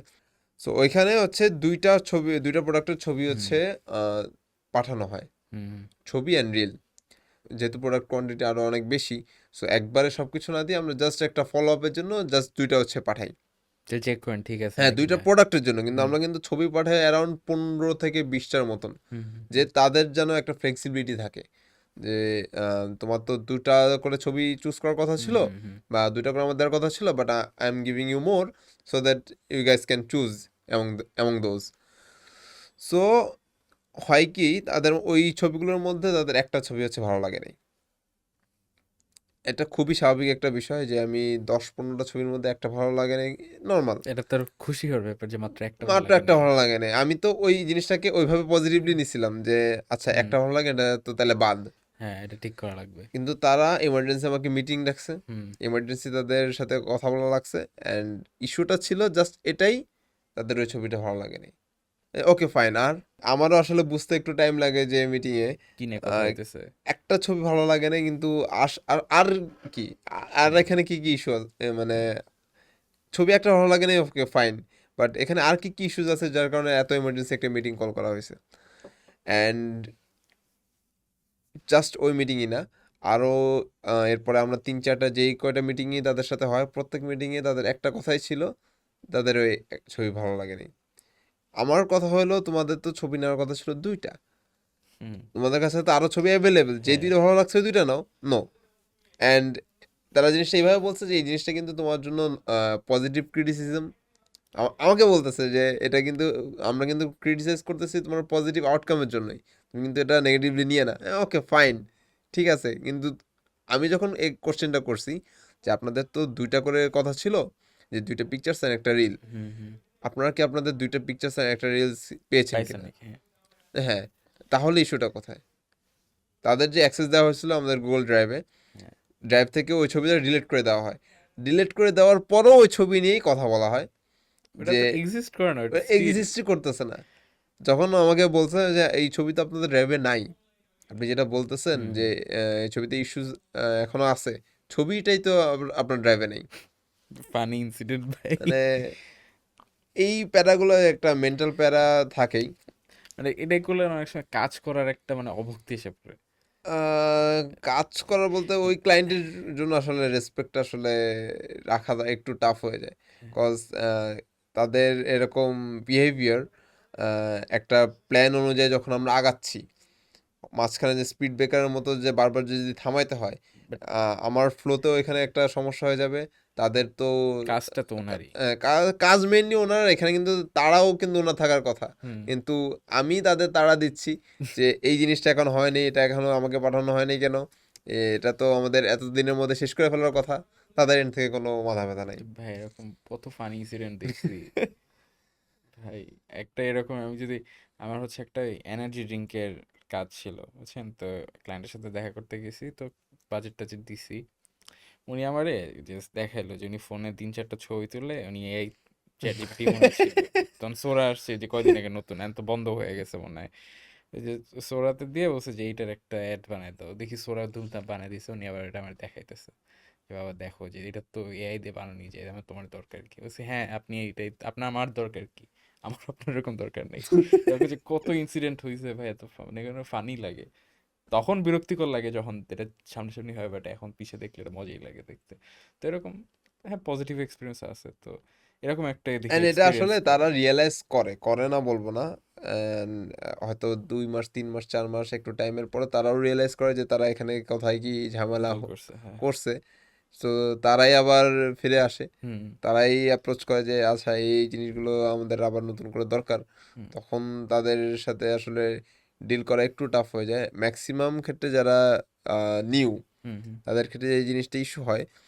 যদি কোনো ক্লায়েন্ট পেয়ে যায়, তারা এত বেশি এক্সাইটেড হয়ে যায় ওইখানে, কিভাবে কি কথা বলতে হবে, তাদের সাথে কমিউনিকেশন কিভাবে কি মেনটেন করতে হবে, কোন চ্যানেলে, মানে একটা প্রসেসের আন্ডারে তো থাকতে হবে। হুম। আমি তো ক্লায়েন্টকে, লোকাল ক্লায়েন্টের যদি আমি বলি, আমি তো ক্লায়েন্টকে রাত 12টা 1টার দিকে মেসেজ দিতে পারবো না।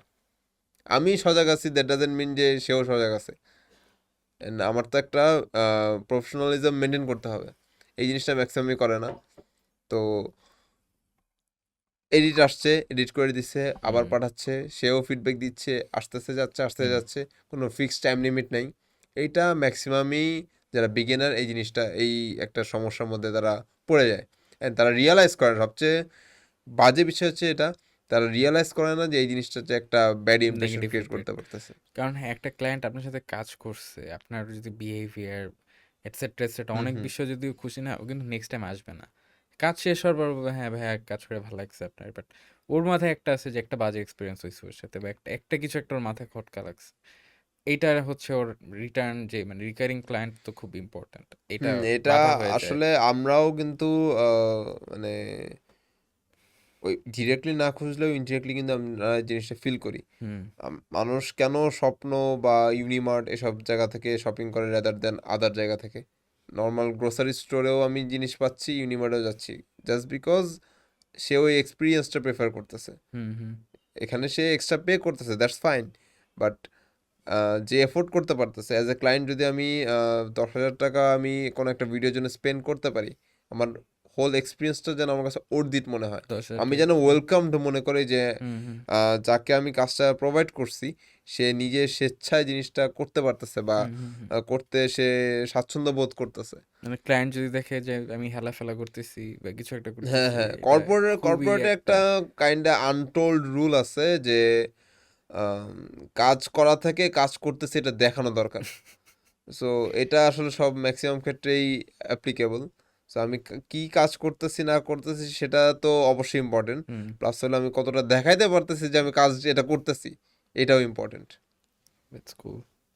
আচ্ছা, তাহলে যেহেতু ক্লায়েন্ট নিয়ে আমরা একটা বললাম, তাহলে মনে করেন যারা নতুন স্টার্ট করতেছে যে আচ্ছা হ্যাঁ, আমি ফটোগ্রাফি করি, ভিডিওগ্রাফি করি, আমি এটাকে একটু প্রফেশন হিসেবে আমি কিছু প্রফেশনাল কাজ করতে চাইতেছি, সে ফটোশুট কিছু হুম, করতে হুম, হুম। চাইতেছি। তো আপনি এদের কিরকম বলবেন যে ওরা ক্লায়েন্ট কেমনে কি হ্যান্ডেল করা উচিত ওদের, বা ক্লায়েন্ট কেমনে, মানে ফার্স্টলি তো পাওয়া লাগবে, হুম, হুম, হুম। তো ক্লায়েন্ট পাওয়ার চ্যানেলটা কিরকম হবে, তারপর হচ্ছে ক্লায়েন্টের সাথে কেমনে কি হ্যান্ডেল করতে হবে, এটা একটা যদি বলতেন। যারা একদম নিউ স্টার্ট করতেছে তাদের ক্ষেত্রে আমার সাজেশন একটাই থাকবে, সেটা হচ্ছে পোর্টফোলিও। আমি পোর্টফোলিও জিনিসটা বা পোর্টফোলিও টার্মটা বুঝতে আমার মোটামুটি 2 বছরের মতো সময় লাগছে। একদম হুম, যদি আমি যখন স্টার্ট করছি ওখান থেকে যদি আমি কাউন্ট শুরু করি, মোটামুটি 1.5 থেকে 2 বছর লাগছে পোর্টফোলিও কনসেপ্টটা আমার বুঝতে। জিনিসটা আসলে কি? হুম, হুম, তো নিউ যারা যাই কিছু করুক না কেন, হয় গ্রাফিক ডিজাইন, ভিডিও এডিটিং, যত সেলফ প্রজেক্ট হোক না কেন, 10-15 সেকেন্ডের ক্লিপ, ডাজেন্ট ম্যাটার, জাস্ট এমন একটা প্ল্যাটফর্ম দরকার, এমন একটা স্টেজ দরকার যেখানে যেখানে হচ্ছে সে শোকেস করতে পারতেছে। বিহ্যান্স হতে পারে, সেটা ফেসবুকের প্রোফাইল হতে পারে, ইনস্টাগ্রাম প্রোফাইল হতে পারে, অনেকের কিন্তু ইনস্টাগ্রাম প্রোফাইলই তাদের হচ্ছে hmm, portfolio. Hmm, hmm, so doesn't matter আমি কোথায় কি পোস্ট করতেছি না করতেছি, বাট আমার পোস্ট করতে হবে। আমার জিনিসটা মানুষের সামনে আনতে হবে যে আমি এই কাজগুলো করতেছি অ্যান্ড করে ফেলছি। হুম, অ্যান্ড তারা দেখেই জাজ করে ফেলবে যে what I am capable of. yeah, এটা আমার আলাদাভাবে কোথাও দেওয়া লাগবে না যে আমি এটা পারি ওইটা পারি। true, ওভারসেল করা একটা টেন্ডেন্সি থাকে যারা নিউ কোনো একটা ইন্ডাস্ট্রিতে ঢুকতে যায়, যে কোনো একটা জিনিস সে ওভারসেল করে ফেলায় যে ভাই আমি তো অনেক কনফিডেন্ট, এটা আপনারা, আপনি যদি আমাকে দেন আপনার কোনো টেনশন করতে হবে না। এই টাইপের কথাগুলো না ক্লায়েন্ট শুনতে চায় না। হুম, হুম, অ্যান্ড আমি যখন আমার কোনো এডিটর বা গ্রাফিক ডিজাইনার হায়ার করি, তাদের ক্ষেত্রেও এই জিনিসটা আমি ফেস করছি যে তাদের কথা বলার ক্ষেত্রে যে তারা 5 বছর ধরে কাজ করতেছে। ইভেন এমনও একজনের সাথে আমার ইয়ে হয়েছে, আমার সিভি জমা দিয়েছিল, সে হচ্ছে 10 বছর ধরে হচ্ছে গ্রাফিক ডিজাইনিং করতেছে। অ্যান্ড খুব সম্ভবত সে হচ্ছে এইচএসসি 23 অথবা 24 ব্যাচ। 10 বছর, 5 থেকে শুরু করছে। যদি 10 বছর থেকে যদি গ্রাফিক ডিজাইনিং করে, আমিও 10 বছর ধরে গ্রাফিক ডিজাইনার না, তাহলে ওর কাজ আমার কাজের মধ্যে হিউজ ডিফারেন্স থাকবে। হ্যাঁ, হ্যাঁ, আমি যখন ওর পোর্টফোলিও দেখতে গেছি, এটা তো মানে কখনোই 10 বছরের এক্সপিরিয়েন্স ছাড়া কারো হইতে মানে পারে মিথ্যা না। লিখছে সিভিতে। মিথ্যা লিখছে, কিভাবে কি লিখছে আই ডোন্ট নো। সে কি একদম ইনিশিয়াল পিসি যেদিন অন করছে ওই দিন থেকে কাউন্ট করছে কিনা, আই ডোন্ট নো। বাট ট্রান্সপারেন্সির একটা বিষয় হুম, এখানে হুম, চলে আসে যে আমি কনফিডেন্ট আমার কাজের প্রতি, সেটা একটা বিষয়। অ্যান্ড আমার কাজ দেখে এটা কি অ্যাকচুয়ালি অর্থিত মনে হয় কিনা। পোর্টফোলিও বিল্ড করার কারণ হলো, আমি যখন ইনিশিয়ালি পোর্টফোলিওগুলো সাজাইতে থাকবো, অ্যাড হুম। করতে থাকবো, 3-4 মাস পরে না আমার অটোমেটিক ফিল্টার হয়ে যাবে যে আমি কোন জিনিসগুলো আর রাখতে চাচ্ছি না। আমার অনেক কনস্ট্যান্টলি আপডেট হইতে থাকবে। কনস্ট্যান্টলি আপডেট হতে থাকবে। যদি শুরু থেকে প্র্যাকটিসটা করতে পারি, হুম। এটা আমার জন্য বেনিফিশিয়াল। তা আপনিও বুঝতে পারেন আমি কতটুকু ইমপ্রুভ হুম, করতেছি না হুম, হুম। করতেছি। এই জিনিসটা মানুষ বুঝতে পারে না। আমি আমার ফ্রেন্ডকে বলছিলাম, আমার ফ্রেন্ড হচ্ছে টিউশন টিউশন করতো, তো ও ফিল করতেছিল যে টিউশন দিয়ে আসলে জিনিসটা না সাস্টেইনেবল না। হুম, সো আমার কাছে সাজেশনের জন্য আসছিল। তো ওকে হলো আমি সাজেশন দিয়েছি, তুই আগে তোর সিভিটা বানা। সিভি বানায়। সিভি বানায় বলতে বুঝতে পারে যে ওর এখানে স্কিলস অ্যাড করার মতো কিছু নেই। ওইখানে কিছু একটা, হ্যাঁ। হ্যাঁ, এই জিনিসটা যদি আমি ওরে বলতাম যে মামা তোর তো আসলে স্কিলস নাই, তুই, তোর আমি কোথায় কি অ্যাড করে মানে কোথায় কি আমি জয়েন করার ব্যবস্থা করব, ও হয়তো বা জিনিসটা নেগেটিভলি লাগতে পারতো, একটু হার্ট হতে পারতো। হুম, বাট এখন কিন্তু ও জিনিসটা নিজে রিয়ালাইজ করছে যে ওর আসলে সিভি পুরা ফাঁকা। মানুষ কষ্ট করে 2 পেজের মধ্যে আটায়, হুম, ওরটা 1 পেজই ও বড় বড় করে ভরতে পারতেছে না, এমন হলো অবস্থা। যখন এই সেলফ রিয়েলাইজেশনটা চলে আসবে যে আই নিড সামথিং, ওই সেলফ রিয়েলাইজেশনটা আসলে অনেক ইম্পর্টেন্ট যে আমার আসলে অনেক বেশি শিখার আছে এখনো। আমি এখনো খুবই নগণ্য একজন মানুষ, বা খুবই নগণ্য আমার আইডিয়া কোনো একটা স্পেসিফিক ফিল্ড, যে কোনো ফিল্ড হতে পারে। সো আমার লার্নিং প্রসেসের মধ্যে দিয়ে থাকতে হবে। ইভেন যারা প্রফেশনাল, বাংলাদেশ বলেন বাইরে বলেন, কেউই কিন্তু আপনার লার্নিং ফেজ থেকে বাইরে নেই। সবসময় কোনো একটা কনস্ট্যান্ট একটা লার্নিং। কনস্ট্যান্ট একটা লার্নিং ফেজের মধ্যে দিয়ে হ্যাঁ। আপনার যাইতে হবে, কারণ ইন্ডাস্ট্রি অবশ্যই ইভলভিং। আজকে একটা আসতেছে, কালকে নতুন একটা জিনিস ইন্ট্রোডিউস হচ্ছে। সো আমি যদি কনস্ট্যান্ট একটা লার্নিং ফেজের মধ্যে দিয়ে না থাকি, আমি পিছিয়ে যাব for sure. Hmm hmm but আমি যদি হাই টিকিট ক্লায়েন্টসের কথা ভাবি, তারা কিন্তু ট্রেন্ড ফলো করে। হুম।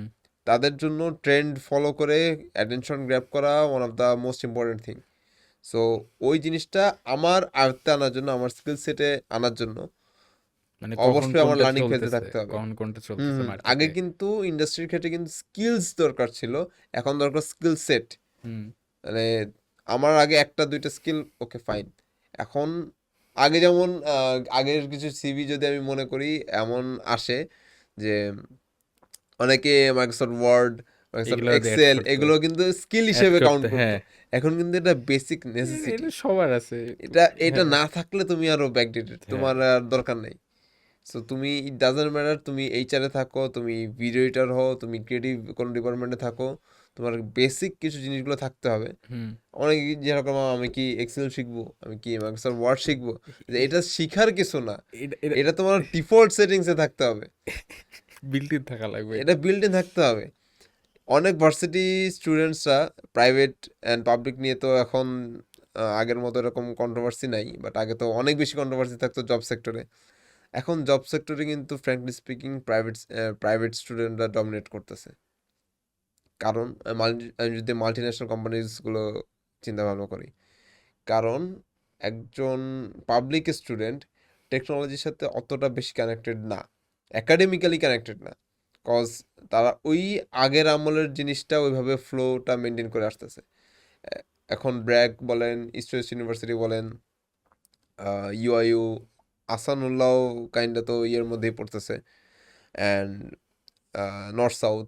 সো ওদের যে কারিকুলাম দেখবেন যে প্রেজেন্টেশনস, অ্যাসাইনমেন্ট সাবমিশন, একাডেমিক কারিকুলামগুলো এইভাবে সাজানো হয় যেন তারা টেকনোলজির সাথে অনেক বেশি ইনভলভ থাকতে কানেক্টেড পারে। থাকে বা রিলেটেবল রাখতে পারে নিজেকে, যে মনে জিনিসটা। করেন একটা জিনিস আমাকে ডিরেক্ট শিখায় নাই, বাট আমাকে দেখাইছে যে এটা করা পসিবল, ওইটাও কিন্তু আমার কাজে দিবে যাচ্ছে। ঠিক হুম আছে, এটা হুম পসিবল, এটা হুম কেমনে হুম করছে হুম হুম দেখি। হুম। এটা একটা নর্মাল পাবলিক স্টুডেন্ট হুম যদি বলা হয় যে তুমি আগামীকালকে আসো, একটা 10-12 পেজে একটা স্লাইড বানায় নিয়ে আসো, হুম। প্রথমে ওর মাথায় হাত, জীবনে আমি স্লাইড বানাই নেই। হয়তো এটা কিছু একটা কিছু আছে। পাবলিকের কিছু কিছু ডিপার্টমেন্টে এরকম প্রেজেন্টেশন সিস্টেম থাকতে পারে, বাট অতটা ম্যাসিভ না যতটা হচ্ছে প্রাইভেটে জিনিসটা অ্যাভেলেবেল। পড়াশোনার বাইরে কিছু করার একটা টেন্ডেন্সি হুম হুম। পাবলিকের থেকে প্রাইভেটে বেশি। আচ্ছা আচ্ছা। কারণ পাবলিকে হচ্ছে যে আচ্ছা চান্স পেয়ে গেছি, এখন টিউশনি করাবো, 15-20-30 হাজার টাকা মান্থলি চলে আসবে, দ্যাটস এনাফ। প্রাইভেটের ক্ষেত্রে শুরুতেই যে ধাক্কাটা লাগে যে আমার তো টিউশন ফিজ অনেক বেশি। অনেক বেশি। সো বাসায় তো আমি বলতে পারবো না, অনেকের আসলে ওরকম ফ্যামিলি সিচুয়েশন এরকম থাকে না। সো আমার নিজে থেকে কিছু করতে হবে। অ্যান্ড ওই চিন্তা থেকেই তারা এমন কোনো কিছু একটা ধরার চিন্তা করে বা ধরার প্ল্যান করে যেটা অ্যাকচুয়ালি সাস্টেইনেবল। টিউশন কখনো সাস্টেইনেবল না। হুম এটা একটা লিকুইড মানি। আমি ইনস্ট্যান্ট মানি পাচ্ছি, হুম হুম। শেষ হয়ে যাচ্ছে, নেক্সট মান্থ আবার পাচ্ছি, একটা হ্যাঁ। সাইকেলে ঘুরতেছে, ফাইন, দ্যাটস ইট। টিউশনে কোনো খারাপ কিছু নেই। কিন্তু আমি কি কোথাও অ্যাড করতে পারবো আমার আমি টিউশন সিভিতে বা আমার করাইছি। কোনো পোর্টফোলিওতে, যে আমি পার ডে 6 to 7 আওয়ার্স করে টিউশনের পিছে ইনভেস্ট করছি? ট্রু। এটা তো পসিবল না। তাহলে আমি যদি একদিনে 6 ঘন্টা হয়, মাসে হচ্ছে 180 ঘন্টা। 180 ঘন্টা যদি বাদ দিলাম, আমি 100 ঘন্টা যদি কোনো একটা স্কিলের উপর আমি ইনভেস্ট করি, হুম। আমি অবশ্যই জিনিসটাকে আমি মনিটাইজ করতে পারলেই হয়ে যাবে। Easily possible. সেটা তো ভালো। তাহলে এরকম যারা নতুন আছে ওরা অনেক ক্লায়েন্ট হান্ট করার জন্য বললেন যে আচ্ছা পোর্টফোলিও বানানো। হুম হুম হ্যাঁ, পোর্টফোলিও ইজি, লাইক অনেকে সোশ্যাল মিডিয়া পেজটাই পোর্টফোলিও, অনেকে হুম আবার হুম ড্রাইভ বানায়, হুম হুম অনেক হুম অনেক সাইটস আছে যে বিহান্স টিহান্স বললেন। এটা তো হচ্ছে আপনার ওই ফ্রিল্যান্স মার্কেটে, হুম বিহ্যান্স বা হচ্ছে যে freelance.com, এগুলো তো ফ্রিল্যান্স মার্কেটে ওরা কাস্টমার পেলো। যদি লোকাল মার্কেটের কথা চিন্তা করি, যারা মনে করেন ভিডিওগ্রাফার আছে বা ফটোগ্রাফার আছে, ওরা তো লোকাল মার্কেট হুম লিমিটেড। তো ওরা কেমনি কি করলে এই জিনিসটা খুব বেটার হয় স্টার্টারদের, যারা বিগিনার, তাদের জন্য? ইনিশিয়ালি প্রজেক্টগুলো আসে কিন্তু হচ্ছে আপনার নেটওয়ার্কিং এর থ্রুতে। যে পরিচিতর ইয়েস মধ্যে, ইয়েস হ্যাঁ। ইয়েস আদারওয়াইজ একদম যে স্টার্ট করতেছে তার কিন্তু ওই অপরচুনিটি থাকে না যে আমি কাজগুলো শোকেস করা, কজ আমার কাছে কোনো কাজ নাই। হুম, হুম, হুম। তো কাজগুলো আসলে আমার প্রথমে টার্গেট এটা রাখতে হবে, এমন কোনো একটা প্ল্যাটফর্ম রাখি, ড্রাইভ লিঙ্কও হতে পারে, যদিও এটা সাজেস্টেড না, বাট ইনিশিয়ালের জন্য আসলে যেটা আসবে এটাই। তো আমার কাজগুলো গুছায় একটা টোটাল ক্যাটাগরাইজ একটা ওয়েতে কোথাও না কোথাও সেভ রাখা। রাখা, হ্যাঁ। তো যারা ফটোগ্রাফার বা সিনেমাটোগ্রাফার তাদের ক্ষেত্রে তাদের নেটওয়ার্কিংয়ের থ্রুতেই ইনিশিয়াল কয়েকটা ক্লায়েন্টস আসলে লক করতে হবে, একটু কষ্ট হলেও করতে হবে, হুম, এটাই হুম, আসলে way in terms of local client. Hmm, hmm. তো যখন এরকম 4-5টা প্রজেক্ট আমার সাপোজ রান হয়ে যাবে, আমিও বুঝতেছি ক্লায়েন্টের সাথে কীভাবে কী কথাবার্তা বলতে হয়, তাদের কীভাবে ম্যানেজ করতে হয়। তারা কোনো কাজ বা নতুন কোনো ক্লায়েন্টের ক্ষেত্রে আমি প্রিভিয়াস ক্লায়েন্টের কাজগুলো শো করতে পারতেছি। হুম, হুম। যখন এরকম আমার মোটামুটি একটা হ্যান্ডফুল অ্যামাউন্ট অফ প্রজেক্টস আমার হাতে চলে আসবে, আমি তখন নিজের একটা প্ল্যাটফর্ম ক্রিয়েট করতে পারতেছি, যেটা ফেসবুক পেজ হতে পারে, আপনার ইউটিউব হতে পারে, ইউটিউব চ্যানেল হতে পারে। অ্যান্ড আরেকটা যেটা এখন প্লাস পয়েন্ট হিসেবে কাজ করবে, সেটা হলো আমি যেটাই করতেছি না কেন এটার জন্য আলাদা একটা সেগমেন্ট এভাবে রাখা যে আমি কিভাবে করতেছি, বা একটা content creation, process behind the scenes একটা দেখানো। একটা কন্টেন্ট ক্রিয়েশন সেগমেন্টের মধ্যে নিজেকে ইন্ট্রোডিউস করা। আচ্ছা, তাহলে এটা না হয় বোঝা গেল যে ওর একটা, যারা বিগিনার তারা হচ্ছে kind of personal networking through, ভাই ব্রাদার হুম থ্রু হুম একটা হুম কাজ টাজ বের করে, মানে এরকম আস্তে আস্তে পোর্টফোলিও বিল্ড করে পোর্টফোলিও দেখানো। তারপর যারা একটু ইন্টারমিডিয়েট হয়ে গেছে, মানে ওদের একটা পোর্টফোলিও হয়ে গেছে, এখন ওরা হচ্ছে মনে করেন জায়গায় জায়গায় দিবে যে দেখো আমরা এইটাই কাজ করছি, আমরা আরো কাজ করতে interested, so let's talk, hmm let's see if we can figure something out, something to do. আর যারা একদম এস্টাবলিশড হয়ে গেছে, ওদের ওদের পোর্টফোলিও দেয়া আছে, ওদের পেজ টেজ, ক্লায়েন্ট যে ভাই হুম আমার এই হুম। কাজটা একটু করে দেন ভাই। এটা একটা, মানে আমার আন্ডারস্ট্যান্ডিং এ যেটা, এটা that's like what's going on right now. আচ্ছা, তাহলে অনেক কিছু নিয়ে আলাপ করলাম, এখন আসেন একটা কি ফ্যাক্টর নিয়ে আলাপ করিয়েছে, মানে ইনকাম ফিগারটা কিরকম কি দেখা যায়? আহ ইনকাম ফিগার আসলে আহ, বলবো ভালোই। কিরকম ভালো? আহ, আমার যেহেতু যদি আমার পার্সোনাল সার্ভিসেস নিয়ে যদি বলি, আমার যেহেতু ফটোগ্রাফি, সিনেমাটোগ্রাফি, এডিটিং সবই ইনক্লুডেড, হুম। ইন শর্ট আপনি বলতে পারেন একটা টোটাল স্টুডিও প্যাকেজ। হ্যাঁ, হ্যাঁ। তো অ্যাজ অ্যান ইন্ডিভিজুয়াল আমি বলবো মানে ইনকাম থেকে ইনভেস্টমেন্টে সবচেয়ে বেশি প্রায়োরিটি রাখা উচিত। হুম, কজ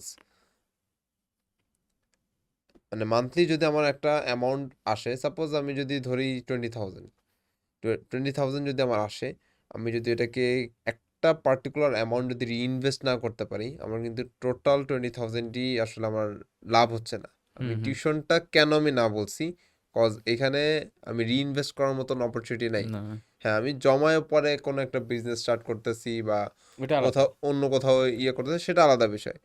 বাট আমি আমার ফিল্ডের ক্ষেত্রে যে জিনিসটা আমি ফেস করি সেটা হলো, আমি সাপোজ কোনো একটা ক্লায়েন্টের প্রজেক্ট ডান আমার, সো এখানে কি কি ইস্যুস ছিল, ইনভেস্টমেন্ট জাস্ট যে মানিটারি ইনভেস্টমেন্ট হতে হবে এমন কোনো ইয়ে না, টাইম একটা ইনভেস্টমেন্ট, টাইমও একটা এফোর্ট একটা ইনভেস্টমেন্ট, আমার ইনভেস্টমেন্ট। এফোর্টও একটা ইনভেস্টমেন্ট। সো কি কি ইস্যুস ছিল এটা আগে লিস্ট ডাউন করা, এটা কীভাবে কি সর্ট করা যেতে পারে, হুম, হুম, এইগুলোর মধ্যে আমার টেকনিক্যাল ইস্যুসগুলো কি কি, যেগুলো আমি ইমিডিয়েট সলভ করা পসিবল। অ্যান্ড সলভিং ক্ষেত্রে আমি শর্ট একটা ট্রিক ট্রাই বলতে পারেন যে 4টা কোয়াড্রেন্টে হচ্ছে আমি ভাগ করে ফেলাই। সেটা হচ্ছে আর্জেন্ট অ্যান্ড ইম্পর্ট্যান্ট, অ্যান্ড মানে টোটাল হচ্ছে আমি এটাকে আর্জেন্সি অ্যান্ড ইম্পর্টেন্স একটা হুম, হুম। কোয়াড্রেন্ট হিসেবে কনসিডার করি। যে একটা বক্সে থাকবে হচ্ছে আমার আর্জেন্ট এবং ইম্পর্ট্যান্ট, একটা থাকবে যেটা আর্জেন্ট না বাট ইম্পর্ট্যান্ট, ইম্পর্টেন্ট। থার্ড যেটা সেটা হচ্ছে আর্জেন্ট বাট ইম্পর্ট্যান্ট না, হুম। লাস্টেরটা হচ্ছে আমার আর্জেন্টও না ইম্পর্টেন্ট ইম্পর্ট্যান্টও না। না। সো আমি টোটাল প্রজেক্টের যা যা ইনস অ্যান্ড আউটস, যা যা যত হুম, হুম। কিছুই আছে সব কিছু মিলে এই 4টা ক্যাটাগরির মধ্যে আগে সুন্দর মতো বসায় ফেলাই।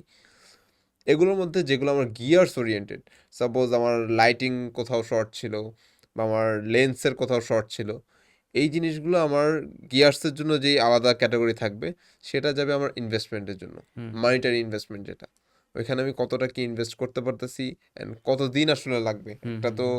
একটা প্রজেক্ট করে তো আমি একটা গিয়ার পারচেস করতে না, পারতেছি না।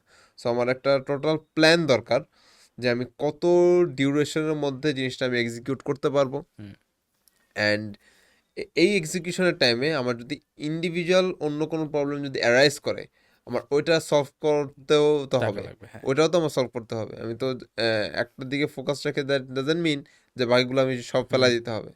সো ওভারঅল একটা ম্যানেজমেন্টের বিষয় আছে, অ্যান্ড এটা আসলে একদিনে হয় না।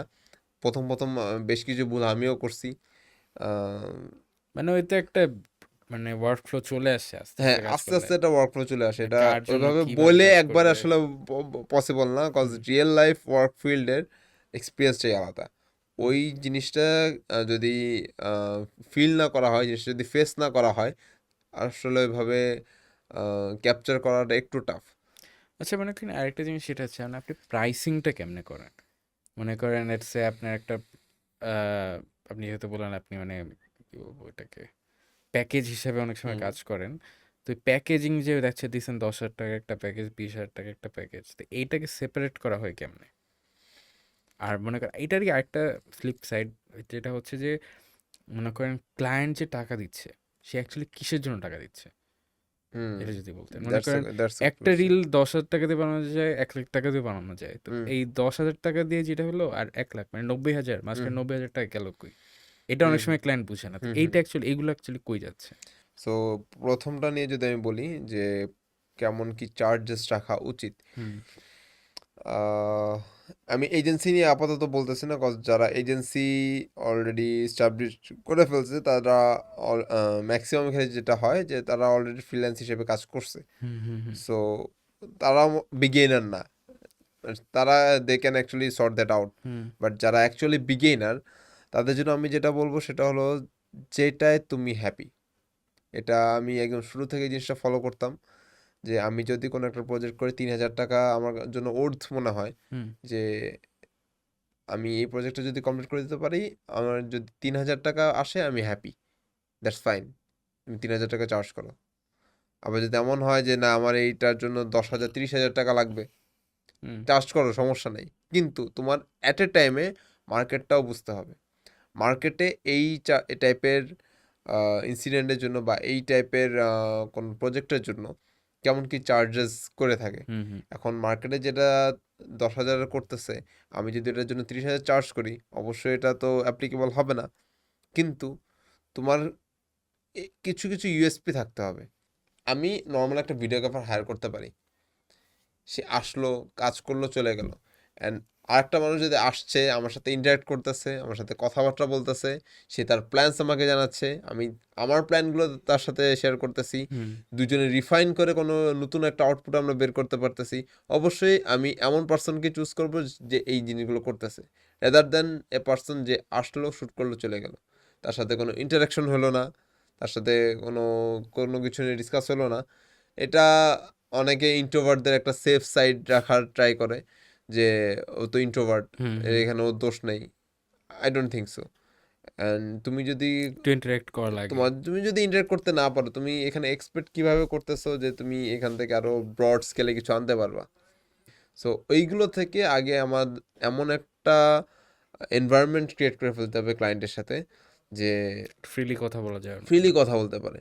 সো ক্লায়েন্টটা যত তাড়াতাড়ি আসলে ফ্রেন্ড হয়ে যায়, এটা অন্য কোনো পার্সন এভাবে আসলে হয় না। আমার ক্ষেত্রে যে জিনিসটা হয় আর কি, আচ্ছা, আচ্ছা। যে আমার ক্ষেত্রে খুব ইজিলি ক্লায়েন্টরা ফ্রেন্ডে কনভার্ট হয়ে যায়।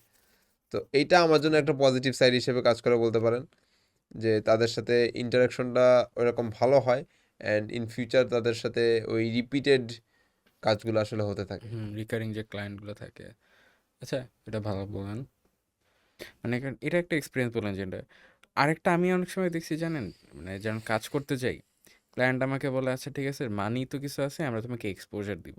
হুম এই একটা অনেকেই হুম কথা হুম বলে। হুম আবার এটা হ্যাঁ, এটাও ট্রু। মনে করেন আপনি যখন বললেন যে আচ্ছা আপনি BYD-র সাথে কাজ করছেন, হুম হুম মেরিকোল্ড। তা আপনার পোর্টফোলিওতে তো এটা হুম আছে হুম যে হুম আপনি BYD, মেরিকোর সাথে কাজ করছেন। হুম ফিউচার ক্লায়েন্টও অনেক সময় এটা দেখে যাচ্ছে এই যে এই ফটোগ্রাফার বা ইনি হচ্ছে এত বড় হুম হুম কোম্পানির হুম সাথে কাজ করে হুম আসছে, হুম তার মানে he is reliable. Hmm hmm তো এটা দেখে অনেক সময় ফিউচার ক্লায়েন্টসরা একটু কনফিডেন্স পায়, হুম হুম এটা হুম। দেখেই আসে না, একটু কনফিডেন্স পায়।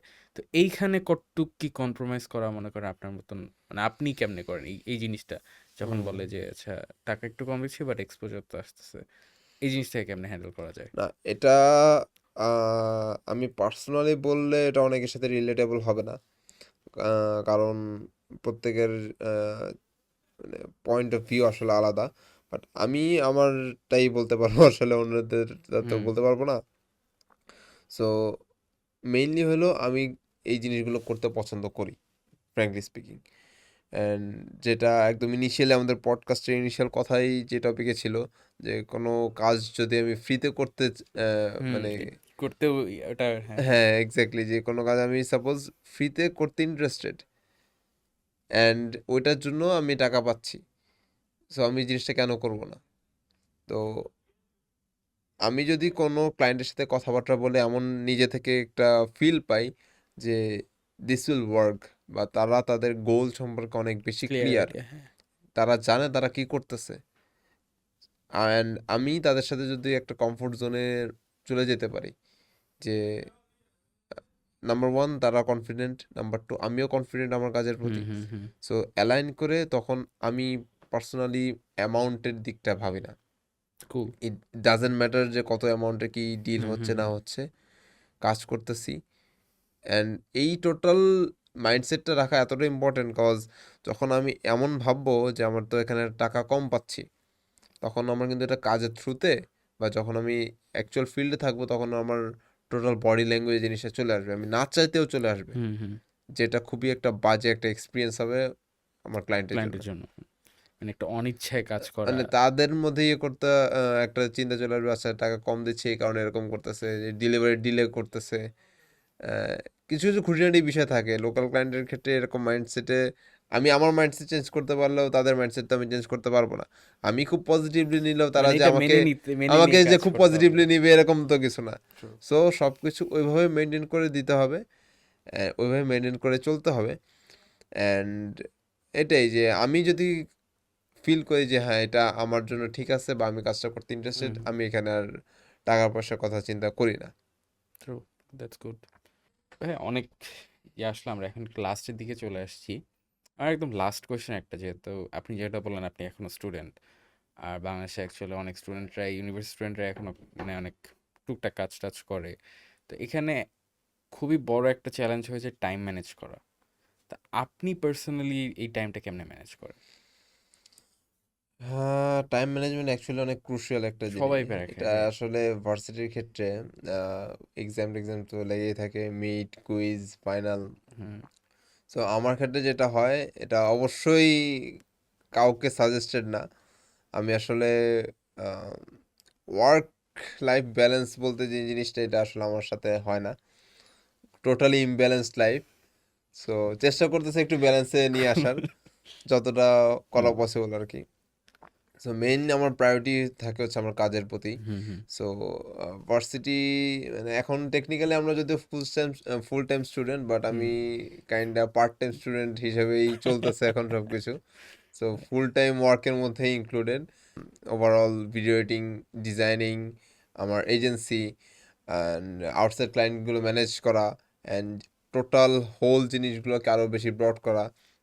রিসেন্টলি আমি হচ্ছে দুবাই বেসড একটা এজেন্সির জন্য আহ, কিছু প্রসিডিওর মেনটেন করার ট্রাই করতেছি।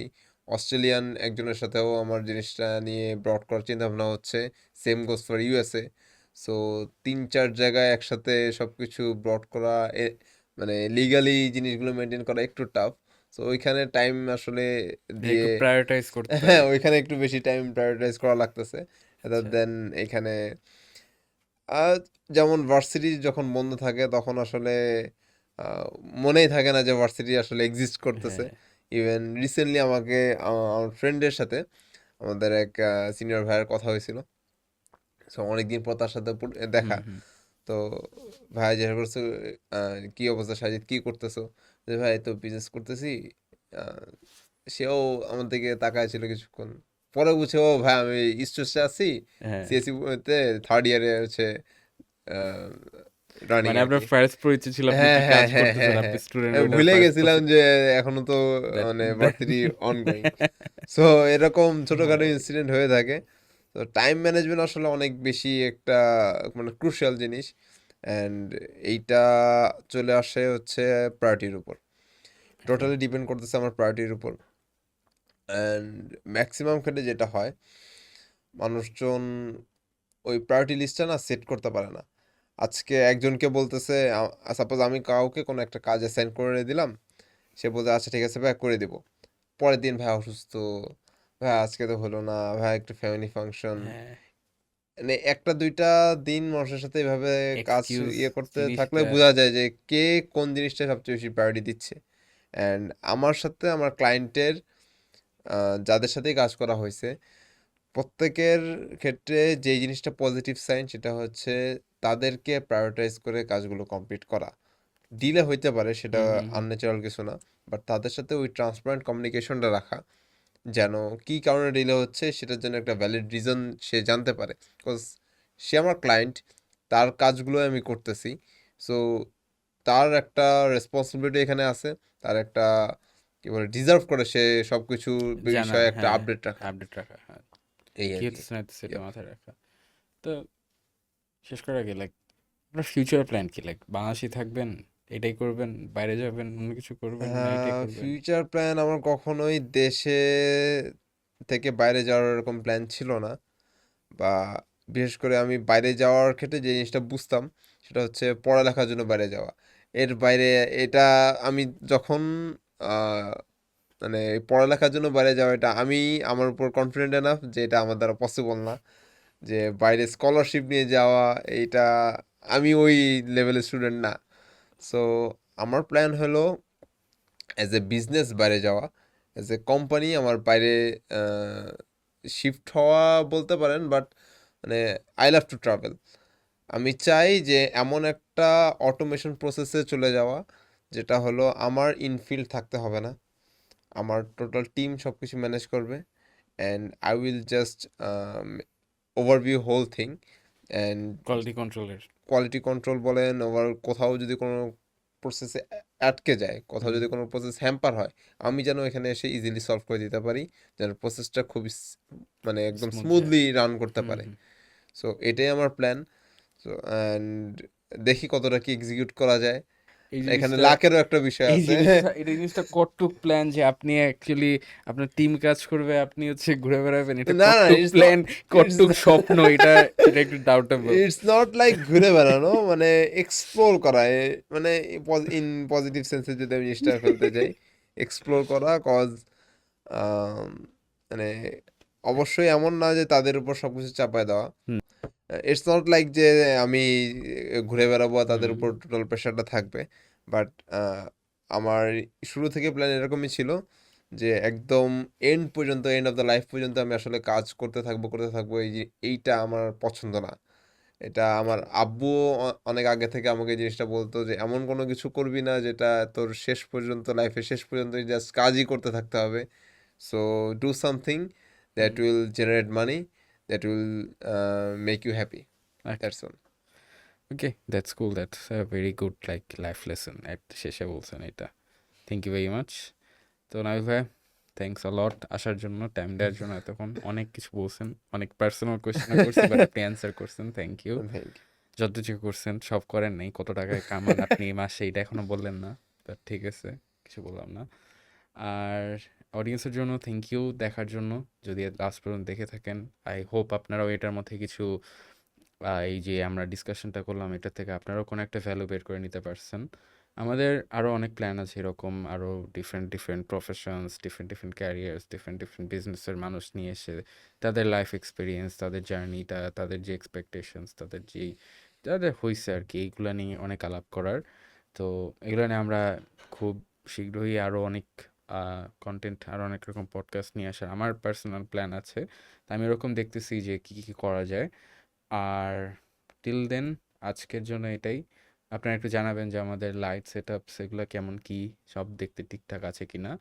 আর হচ্ছে যদি একটু পসিবল হয় আমাদের একটু লাইক শেয়ার করে একটু কমেন্ট করে সাপোর্ট করবেন। That's all for today, thank you very much. আল্লাহ হাফেজ।